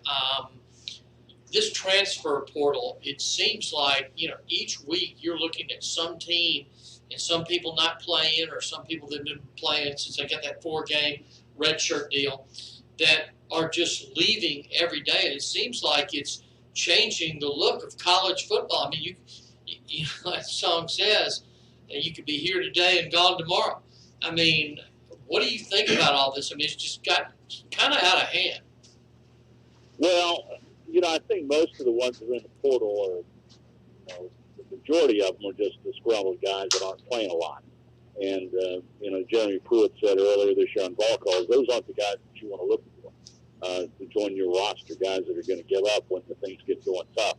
Now, the young men at Houston that are dropping off because they think they're going to sit out the rest of this year because their team's going to be much better next year. You know, that's not what this rule is intended for. And I think the rule is basically intended for freshmen. And, you know, so if a young man maybe is good enough to play and then he gets out there for a couple of games, the coaching staff finds out, well, maybe he isn't, you know, strong enough or big enough or fast enough. That's what the rule is intended for. So, I think they'll tweak it and cut it back a little bit. Although sometimes with the NCAA, once the horses get out of the barn, it's kind of hard to put it back in. So we'll just see where this goes. And I think it gives a lot of young players and a lot of players an out. You know, when things aren't going the way they want it, they're just, well, somebody else will want me. Well, I think what a lot of them are finding when they get in this portal, there are a bunch of people jumping after them. And, you know, their stock isn't that high with a bunch of them. So there's exceptions to that. I understand that. But I think it's something that the NCAA is going to have to look at and see, is this rule really good for upperclassmen, or should it just be for freshmen? I agree with you. And I think it's just going to die its own natural death, because we've had Pat Dye. I've talked to him several times recently when I was in Auburn about the transfer portal. And he's on a radio show down in Auburn I listen to a lot. He said a lot of the best kids we ever had in the program kind of were anonymous for 2 or 3 years, just working their way up. They were walk-ons. There were kids that just developed later, and they went on and had 2 years as a starter at Auburn and 5 and 10-year careers in the NFL. Yeah, and all these young kids develop at different levels. You know, it used to be that, until 72, everybody didn't play your freshman year. I mean, you had freshman football, but you went out and got bigger and stronger. There weren't many freshmen that could step in right away and play, and I think that's still the case. And I think that most players on really good teams kind of expect when they come in that first year, they probably are going to redshirt. And that gives them another year to get bigger, stronger, and all those type things. So now some teams that are building like Tennessee, you don't really have that luxury. You got to play these young guys and hope they learn on the job. So, I think they'll tweak the transfer portal, and I think eventually they'll get it to where it's advantageous for what they want it to be. But I think it's taken on a whole different life than what the NCAA and the coaches thought it would. Bob, as an Auburn fan, graduate, growing up, I've always listened to the Vol Network, you, John Ward, Bill Anderson, and I'm telling you, it's one of the best ever. It still is. We've got satellite radio, we've got the internet, social media, everything. It's still, there's nothing like listening to the voice of your team. And you are one of the best. You're such a pro, and you are Tennessee. I honestly believe your blood is orange. Give us a status report right now. I guess the Tennessee fan base, they are some of the most loyal, not just passionate, but loyal fans in America. They support Tennessee in everything. What are they looking for the rest of this season out of this Tennessee team to hang their hat on for hope going into the spring, the summer, and into next year? Because I'm seeing a lot of these freshmen like Wayne Morris playing that I believe are really exceptional players, and I'd be fired up if I was a Tennessee fan. Yeah, they've got a lot of really good young players. You mentioned Morris, and then Donnell Wright, the other tackle. I mean, they're playing two freshman offensive tackles. That's awfully hard to do in this league. Travis Crouch is going to be a really good linebacker. Henry To'o is going to be a really good player for Tennessee at linebacker. So they've got a lot of young guys, but it takes a while for them to learn the ropes. And I think you see this team has gotten better every single week. Now, the expectations for the fans are, well, heck, we played Alabama, one score in the third quarter, held them to the fewest points they've had all season. Let's run the table. Well, okay, that's all fine and good, but to do that, you got to play really well. And the numbers are down. So last year Tennessee was kind of in the same boat, had a chance to win its way into a bowl game, and then stubbed its toe down the stretch. So this is, they've got two really big challenges tomorrow, and then at Missouri. And then you've got to go to Kentucky, and Tennessee hadn't played well up there often, and of course Tennessee's lost 3 straight to Vanderbilt, and Vanderbilt really outplayed Missouri last week. So, it's never really easy in this league. You got to show up every Saturday to win in this league, and I think that's where Tennessee is right now. But the fan base, I think they're seeing it. I think they're seeing that Jeremy Pruitt knows what he's doing. He's got a really good coaching staff, and I think Jeremy Pruitt's growing into being a head coach in this league, which also takes a little bit of time. So. I think there's a lot of encouraging signs on the horizon, but now that Tennessee's got to keep moving forward, though. I've watched a lot of Tennessee games over the years, and the way the crowd reacts and feeds off of big plays for Tennessee, it's hard you don't want to get behind up in Neyland Stadium. College football, there's a lot of talk about the young kids. I've got 3 kids, 19, 21, 23. I've got one at Auburn now. Social media, if they've got to constantly be entertained. You've been in television, you've been in radio for a long time. What is Tennessee doing, and what are we doing nationally to hold on to the fans? Because college football is the greatest game. It also keeps the lights turned on for every other sport. Yeah, it does, and I think now, of course, all the big money in television is fueling the train a little bit, and I think the alarming trend is the attendance. It is slipping at some schools. The big schools that are really winning, Alabama and Ohio State and Michigan and some of these places, Penn State, Tennessee, they don't have, they still, Auburn, they don't, they're selling a lot of tickets. But there's some other schools that aren't selling a lot of tickets. And, for you got to be able to play somebody. So, I think it's alarming that some of these schools, smaller schools, are considering dropping football because they can't afford it anymore. So, that's got to be a concern. You got to figure out a way to get the young people, especially, and you mentioned it, young people, you need to get them off the phone and into the stadium. And but once they get in the stadium, you got to be able to, so they can use their phones and all those type of things. So, it's a complicated deal that people are trying to figure out. How do you push the buttons to make sure that these young people are going to have the passion that the folks over 40 have right now to go to games and want to be involved in this? Because the young people right now want to be entertained, and it's instant entertainment. It's not like you want to sit through a 3.5-hour game and watch your team get beat. You want to get there and be energized. Alabama came up with that light show last week, and I was there for that when they flashed on that with Bama lights or whatever they called it, and it was pretty impressive. The crowd seemed to really get into it. But that's the latest and greatest thing. I mean, how long is that are people going to come to the stadium to see that light show? My guess would be not very often. It'll entertain them when they get there, but they're not coming to see that. I mean, so you've always got to get the latest, greatest, and going to do Roger and Nick each other to the punch on. Real quick, Bob, speaking of passion, the Tennessee basketball program has passion now like it hadn't had in a long time. Oh, yeah. I was just at practice just a few minutes ago, and Rick Barnes has got it rolling, and he is energized, and I guess I should say re-energized after his days at Texas. And that didn't end very well for him down there, and I think he came to Tennessee A, he saw the potential at Tennessee. B, he'd been around the program. Of course, his wife is a Tennessee graduate, so he used to sneak into games at Stokely Athletic Center and knows all about that and what Tennessee basketball was during the Ernie Bernie days. We actually just had Ed Weiner on. So, yeah. And he saw the potential, and he saw Tennessee basketball when it was really good and you couldn't get a ticket. And he also sees the facilities. I mean, Thompson Bowling Arena is one of the largest arenas in the country. When you're at a good football school, you know you're going to have revenue and money to do things. And Rick Barnes was the right guy at the right time. And give Dave Hart a lot of credit for finding him and getting him in here. And so it's just been a rejuvenized Tennessee basketball program.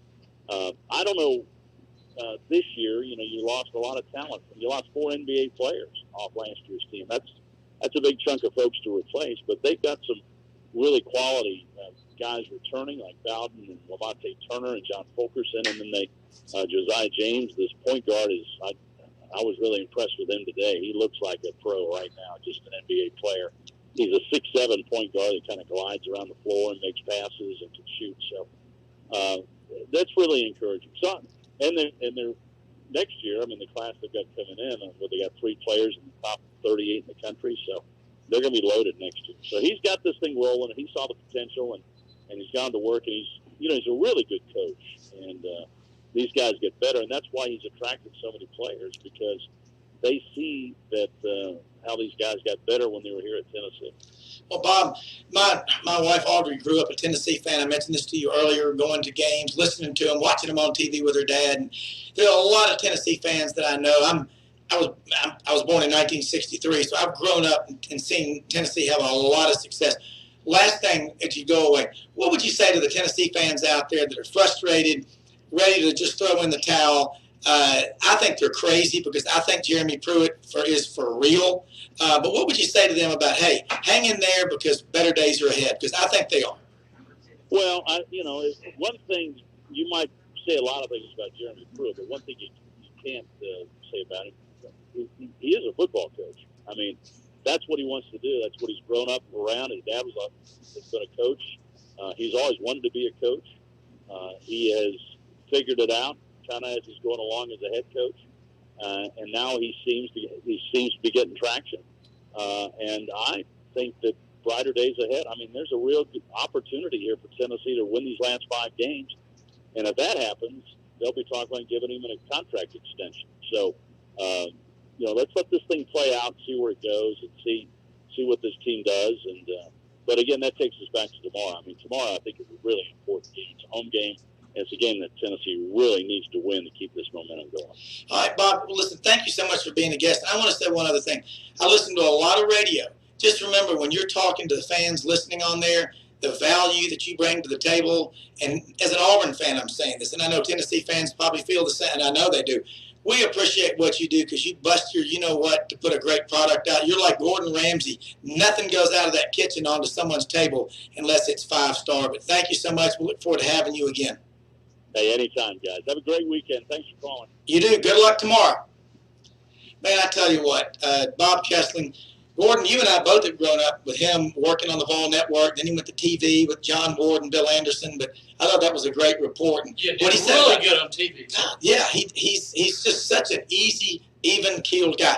Folks, we're going to go down to Chef Roger Watson, the Rebel Chef, with this week's tailgate menu. We're going to focus a little on the Bayou, Auburn and LSU. We're going to tee it up tomorrow at 2:30. Chef Roger, welcome to the show. I'm already hungry, and I'm ready to hear it.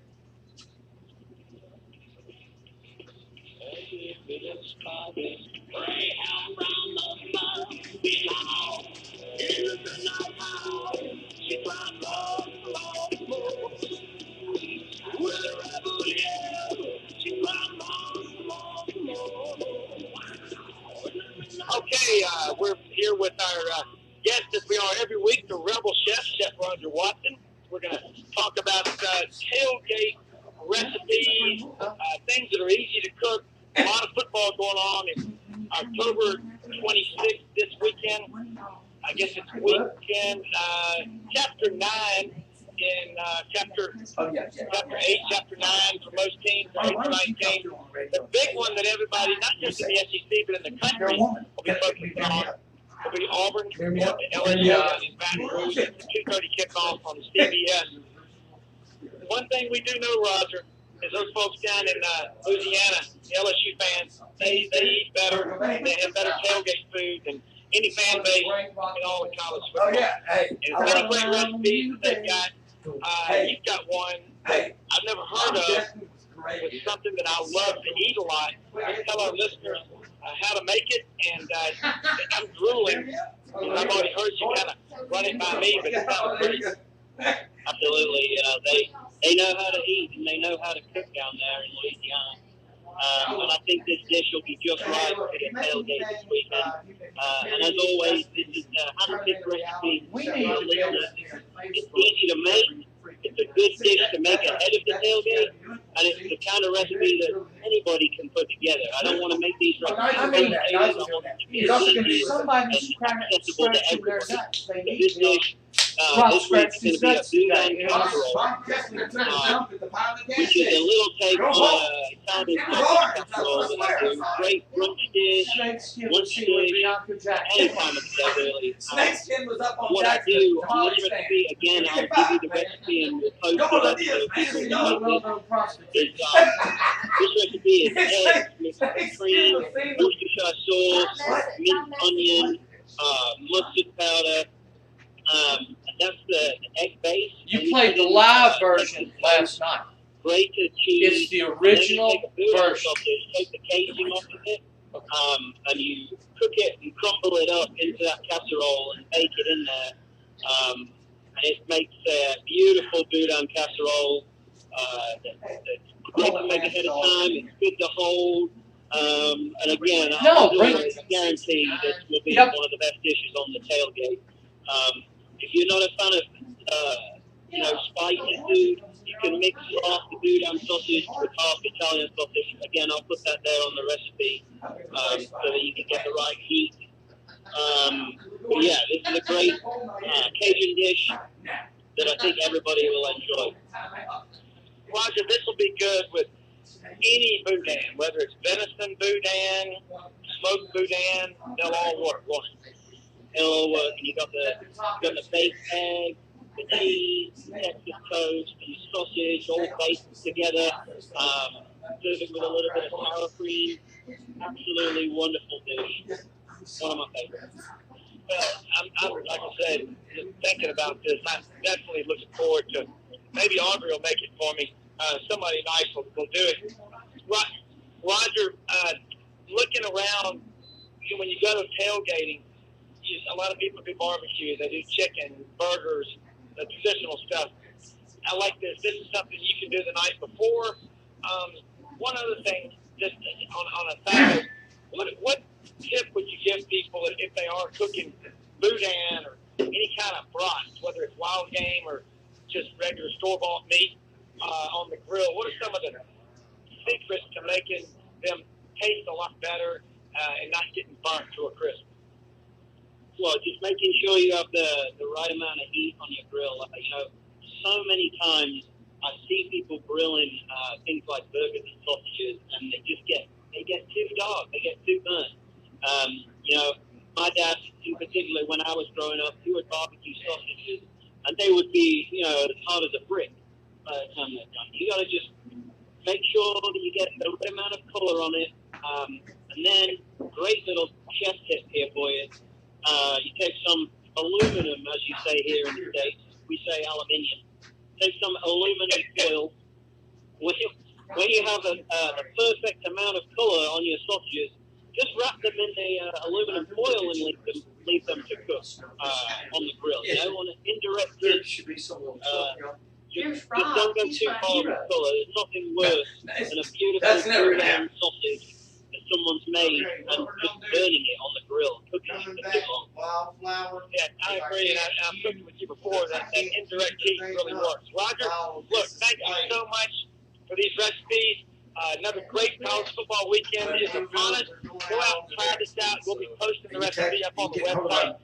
Chef Roger will be back with us again next week. So be ready. Have a great weekend, folks. See you all next week. Thank you. All right. Actually, we'll just come back here on this. Here we go. All right, man, I'm telling you what, Gordon, boudin, it's good with anything. But when Chef Roger gives us a recipe, it's exceptional. Look, if you're listening and you're writing down and going to the website looking for Chef Roger, the Rebel Chef's recipes, and you try these out, you turn them into reality at a tailgate party or just around your house, cooking out in the backyard, send us your pictures. And we're going to have a contest. And Chef Roger loves to see this, and he's opening up his recipe book. And this is something he's never done before. But send us your pictures to the website, sidelines.live. We would love to have you send us those photographs because these recipes, once you try them, you're going to be hooked, and your friends are going to be beating you over the head with a baseball bat trying to get those recipes. All right, we're going to be joined here in just a moment by Tommy Tuberville, former head coach at Ole Miss, Auburn, Texas Tech, Cincinnati. He's now actually running for the U.S. Senate in Alabama as a Republican. And I'll tell you what, man, he has got a wealth of knowledge on college football. We're going to ask him about, of course, some of the big games this weekend and get into, hey, what's going on over at Arkansas? He's a native of Camden, Arkansas, Gordon. He is, and Bob Kessling just said, you don't get rid of a coach after 2 years. But even Jeremy Pruitt's won some SEC games. He's done some things. Matt Luke, whatever you say, he's won 2 SEC games. I mean, and Matt Luke was on probation for 2 years. Limited scholarships, you know, nothing. In Arkansas, there's nothing that you can blame anything on there. I mean, except Brett Bielema, of course, Tennessee's blamed Butch Jones for everything. You know, even the Kennedy assassination, he probably wasn't even born on that during that time. But, I mean, you look at Chad Morris, you can't tell me that people in Arkansas are sitting in there and believing that this is a great rebuilding program. There ain't nothing going on there. Look, Chad Morris, 15 years high school coach in the state of Texas, very impressive resume. But after 2 years, look, you do have to give coaches time. And I think Coach Tuberville will tell you that. You got to wonder, how did Arkansas get to this point, and how do they pull themselves out of it? That's the real question, and it's going to be interesting to hear his answer. That's true. And one of the things is we'll compare him. He had nothing when he came to Ole Miss. Chad Morris at least had some SEC players on his team. I mean, Tommy, when he got to Ole Miss, had nothing. I mean, Jeremy Pruitt, he was kind of left with sort of the cover bare to kick some of those people off. But at the end of the day, and look at this, Stoops at Kentucky. I mean, he took over from Joker Phillips, who about screwed that program up. So there you go. Well, you know what? The passion of the fan makes it tough. If you're a coach and you don't win right away, it's really tough.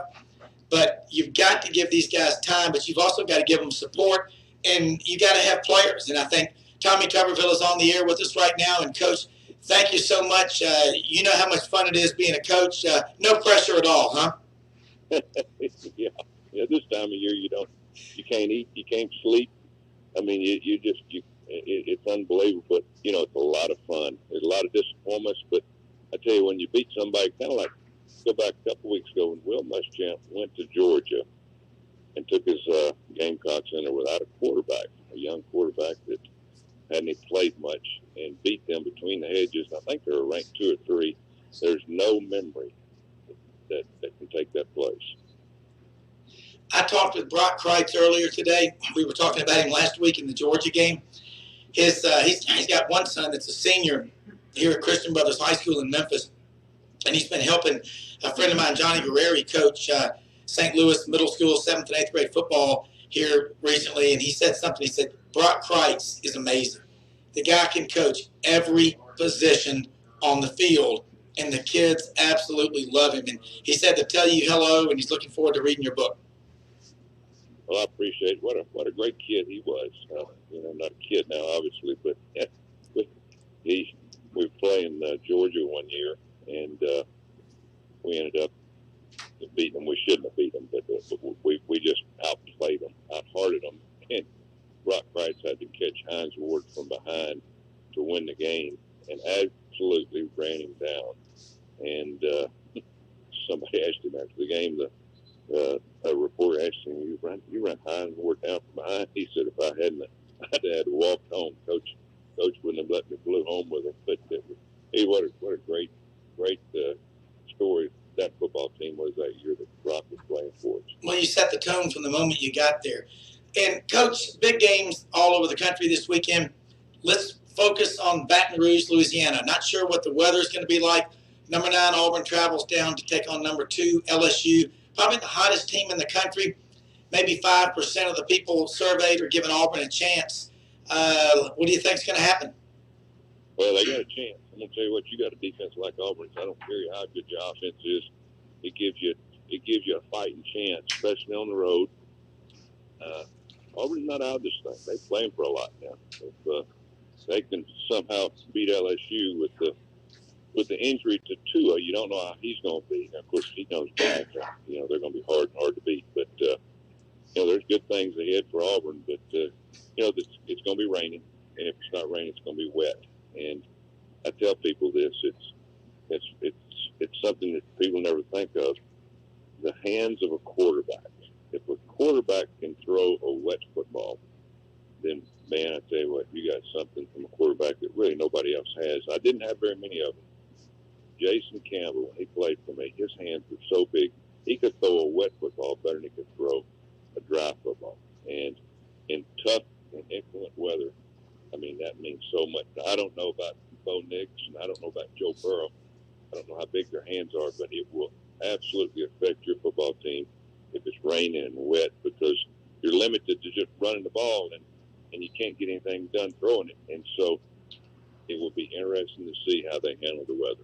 Coach, you have one of the best records against top 10 teams, especially on the road. What do you tell your team going into this environment? And it's going to be a hostile environment. You were the last Auburn coach to win down there 20 years ago, but and you won big. What's so tough about it, and does it become a psychological 800-pound gorilla that you just can't shake? Yeah, you know, it's tough, but, you know, the way I always coach, when you're playing a team, you're underdog, and you're on the road, you sit down during the week with players about the game plan, get them all in the room together and say, guys, listen, we're not going to go down there to lose. We're going to pull out every stop. We're going to do everything we can to get the momentum, beat this team. And I tell you, one of those years and one of those games was this one 20 years ago. We're a 20-point underdog to LSU. It was my first conference game at Auburn, and we flew down, and I told them, I said, you know, we're going to run a fake punt or a fake field goal in the game, and we'd worked on both of them all week. And the second drive of the game, we went down and kicked a field goal on the first drive. We held them. The second drive, we go down, and they hold us at the 4-yard line. And I told the guys, you know, we can't come away with 3 points this time. We got to do something special. And we snapped the ball back to our holder, and he flipped it over the head, Damon Duval, without even looking. It was kind of a trick play that they'd come up with and worked perfectly. And it kind of stunned LSU when we ended up winning. But you got to go down there and knock the wind out of them early. You can't let the officials get involved, the fans get involved. You've got to go out and take the game from them early and set the temperament. And that's what Auburn's going to have to do. They can't let LSU stay in the game as it goes. They just can't beat them in a regular football game. Coach, a couple of things, just Gordon Ford, a couple of things that's going on in the SEC. And, you know, you talked last week about Matt Luke, and, you know, they're kind of really getting on to him down there at Ole Miss.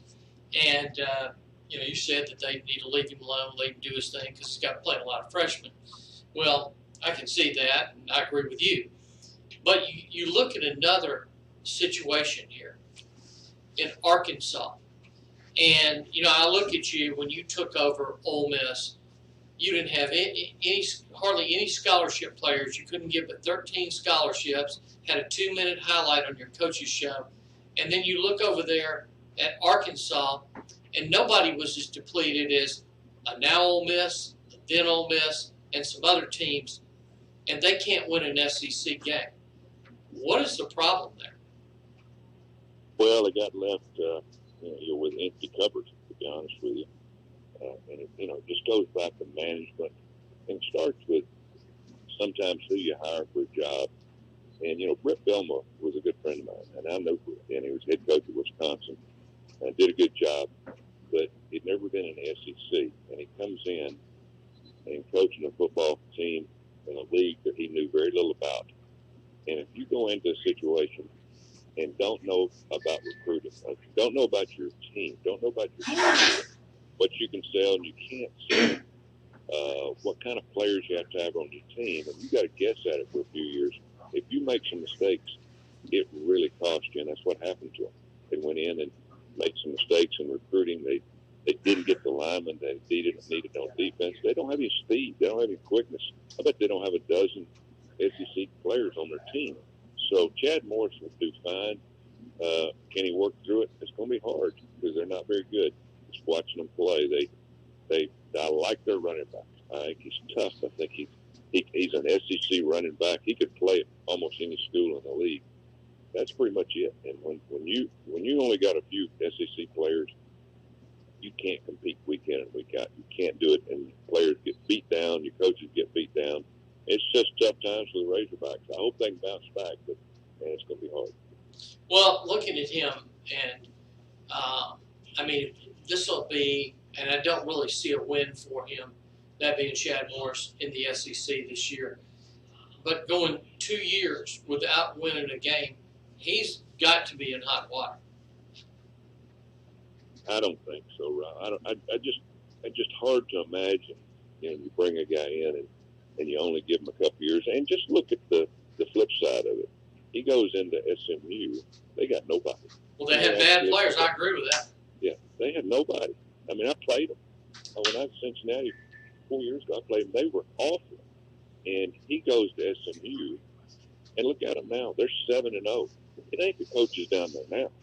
It's the coaches that left. You can find out more about your football team after you're gone, and more about your football program after you're gone than you can while you're there. And he should be getting a lot of credit to that team. Of course, he's not. He's getting his brains beat in, playing in obviously a different league, a different level. It's not even comparable, but he built that program back. They're being as good as they've been in years and years. No, there's no doubt about it. He's suffering the consequences what somebody else didn't. So, tough times.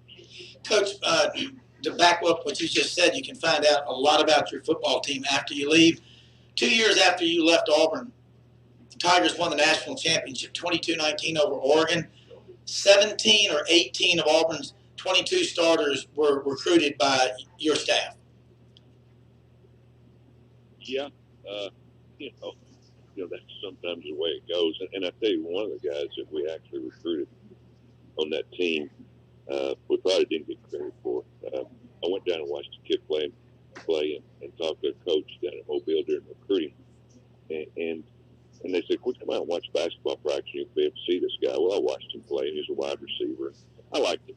And we ended up taking him. And I asked, I said, "Who's this big kid running up down the court?" I said, "Well, he might be able to get into a junior college, but he's not going to be able to get his core courses together." I said, "My goodness." I said, "Let me talk to him." So I talked to him, ended up getting him to go to a junior college, put him in there, and he gets out. He's coming back to Auburn when I leave that same semester. And he comes in, and he joins the team. He loved Auburn. And Auburn gave him a chance, and my staff gave him a chance. His name is Nick Fairley. I was going to say, Nick Fairley. Nick, gosh. And it was ironic. The head coach of the junior college called me after I left and said he got a call from the new staff, and they didn't really want another junior college player on the team. I said, that can't go anywhere he wants. You better make sure that they really know what he can do.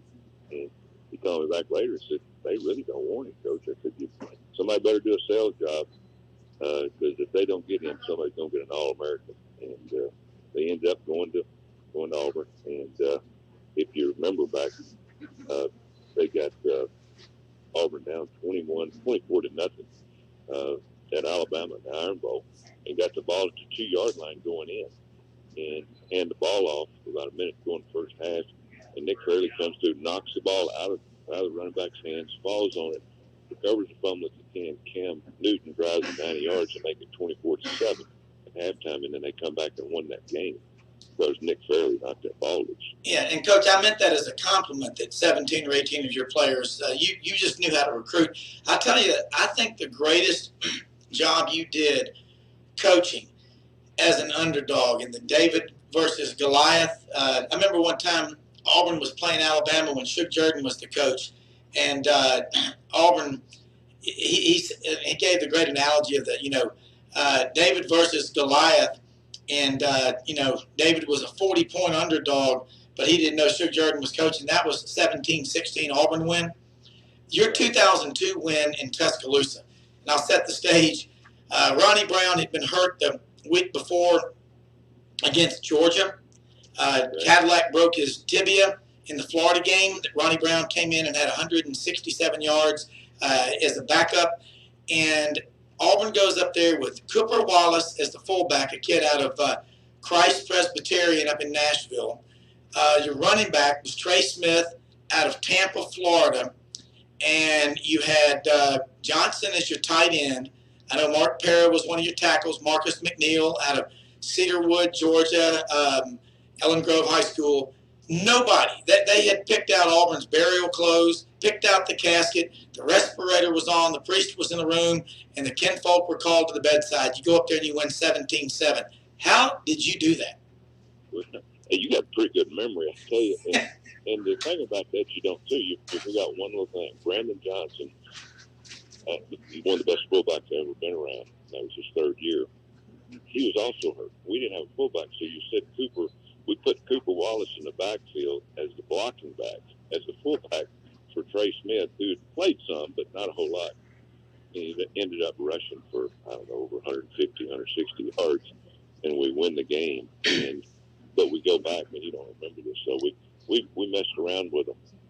We put some things in on our field goal team. We put some things on our punt team, on special teams that gave them problems, and it looked like we were faking, doing some fakes and doing some things, but it really enabled us to punt the ball and cover the punt and get better field position. They had a great punt return, and so it took their kicking game away, and we're able to hold good field position, get the ball back, and give the ball to Trey Smith to win. But it just things like that I really enjoyed about games that you just said, that just had no chance of winning that game with really nobody playing, and the guys just laid it on the line and made it happen.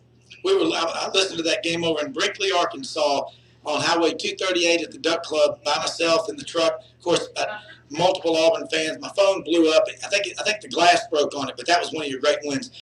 Right now in the SEC, you mentioned last week Alabama is probably the best team.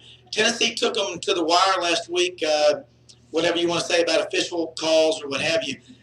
Jeremy Pruitt seems to be, the toughness that he preaches is coming through to his players.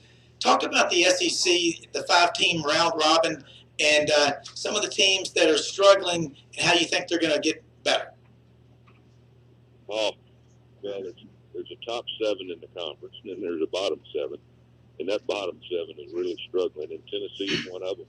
I was proud of Jeremy last week. They went and competed, and, of course, they were 2 of them went out of the game, but they still, they got after it. And, of course, their quarterback didn't play much either. And they put that Garantano in the game.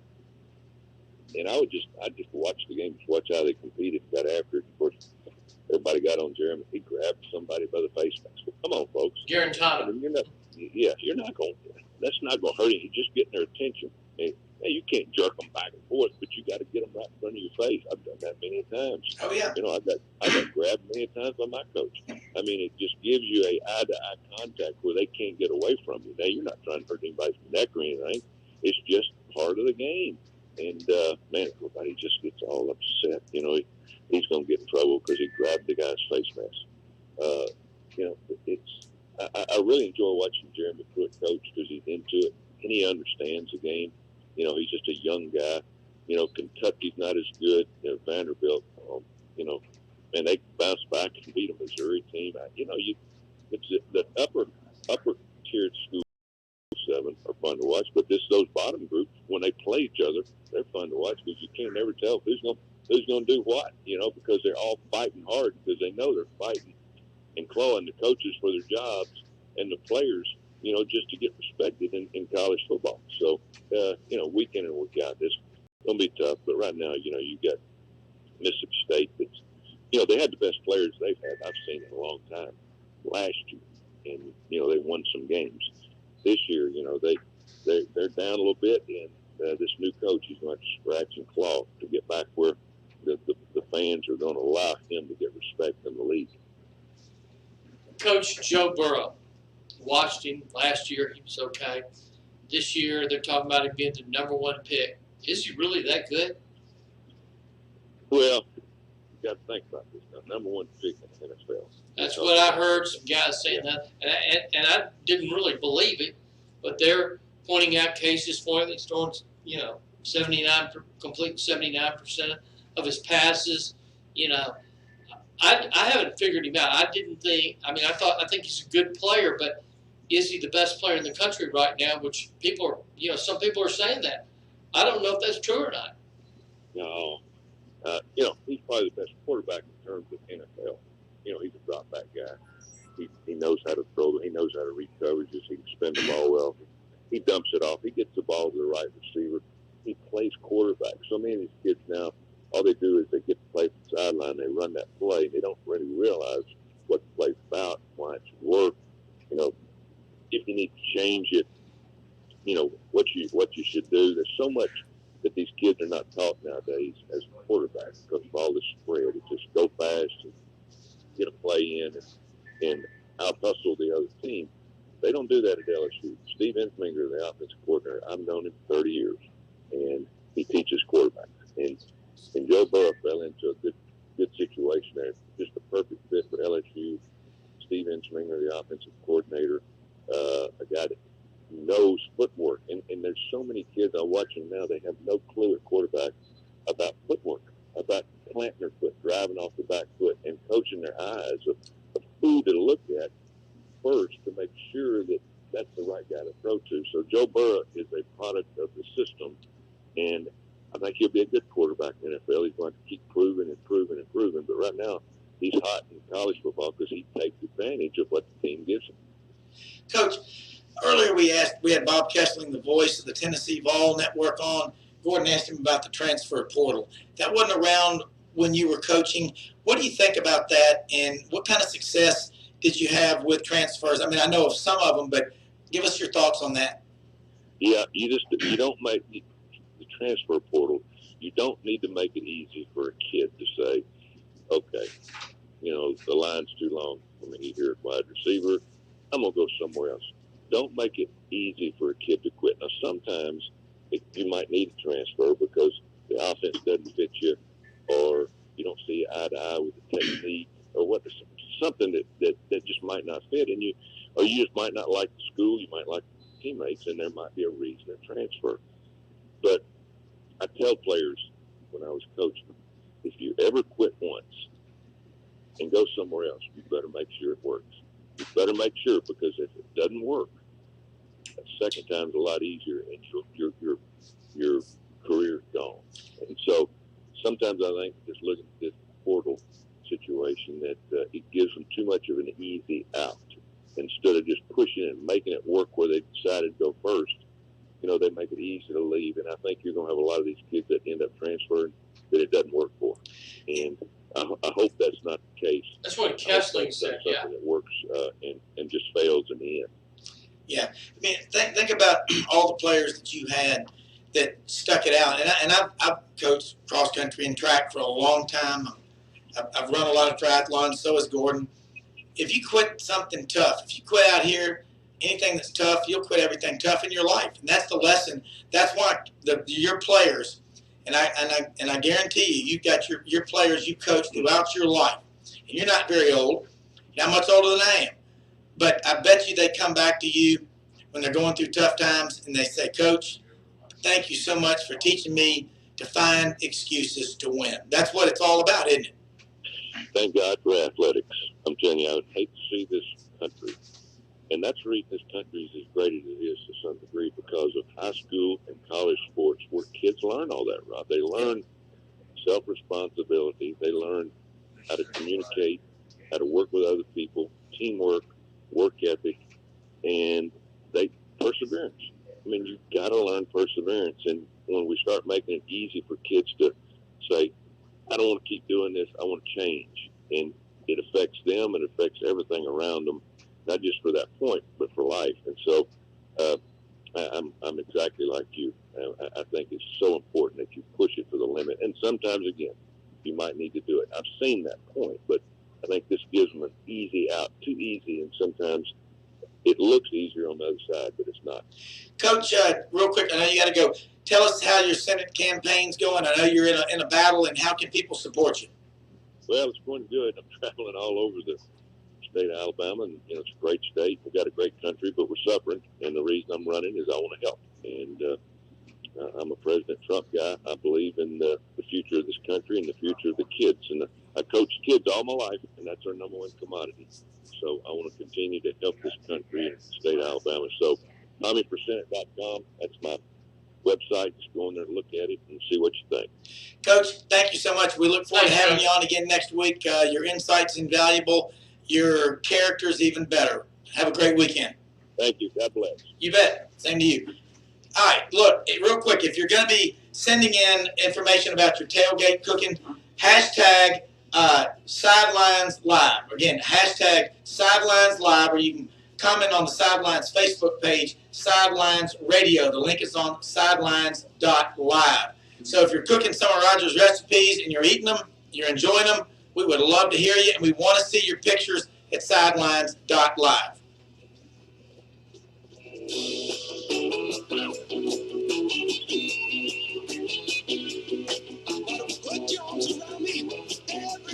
Dino's Wild Game Processing is a professional processing company located in Memphis, Tennessee. And Dino's can take anything that ever ran, flew, swam, or crawled, your deer, elk, moose, ducks, geese, anything that you want to turn into some of the best table fare you've ever put in your mouth. They can process it up at Dino's, 1418 North Willette Street in Memphis. Now, here in Memphis, we're in the Mid-South. So, if you're hunting in Mississippi or Arkansas, or anywhere else in West Tennessee, Dino's has drop-off locations in all three states, Tennessee, Arkansas, and Mississippi. Go to our website at sidelines.live and click on the Dino's logo.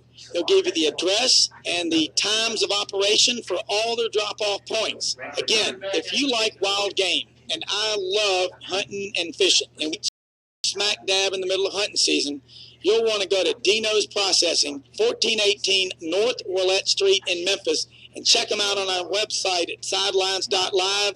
Click on the Dino's Processing logo. You'll be glad you did.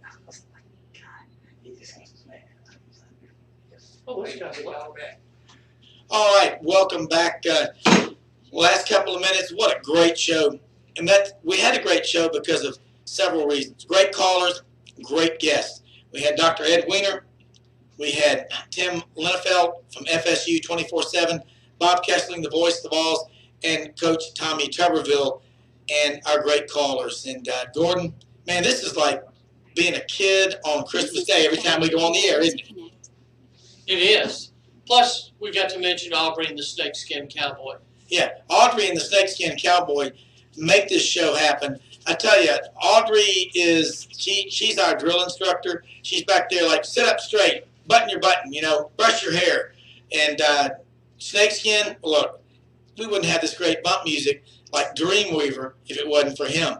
Go to our website, sidelines.live. Check out Chef Roger's recipes. Send us your pictures also from your tailgate parties, from your games. We're all about the fans. And look, next week we're going to be talking a lot about some big games. One of them is Memphis and SMU. Get your rear end out there to the Liberty Bowl next week. Memphis SMU is going to be a national spotlight game. We're going to spend a lot of time talking about it. Have a great weekend.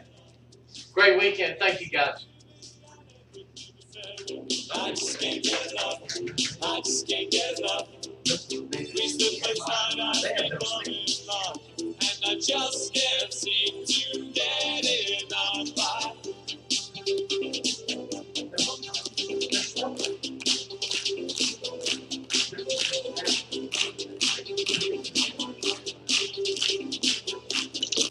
This is AM 730 KPP, West Memphis, Marion, Arkansas, Memphis, Tennessee, Hey, what does that mean? Gordon. You see me What are you Rocky looking for? Horror. Hey, Rocky come here. Horror. I always think you're going to get mad at me if I do a podcast. Because I want you to speak up. No. Come here. No, we can't. Good afternoon, ladies and gentlemen. This is AM 1600 Radio, Lakeland, Memphis, Tennessee, Liberty in Action. I am your host,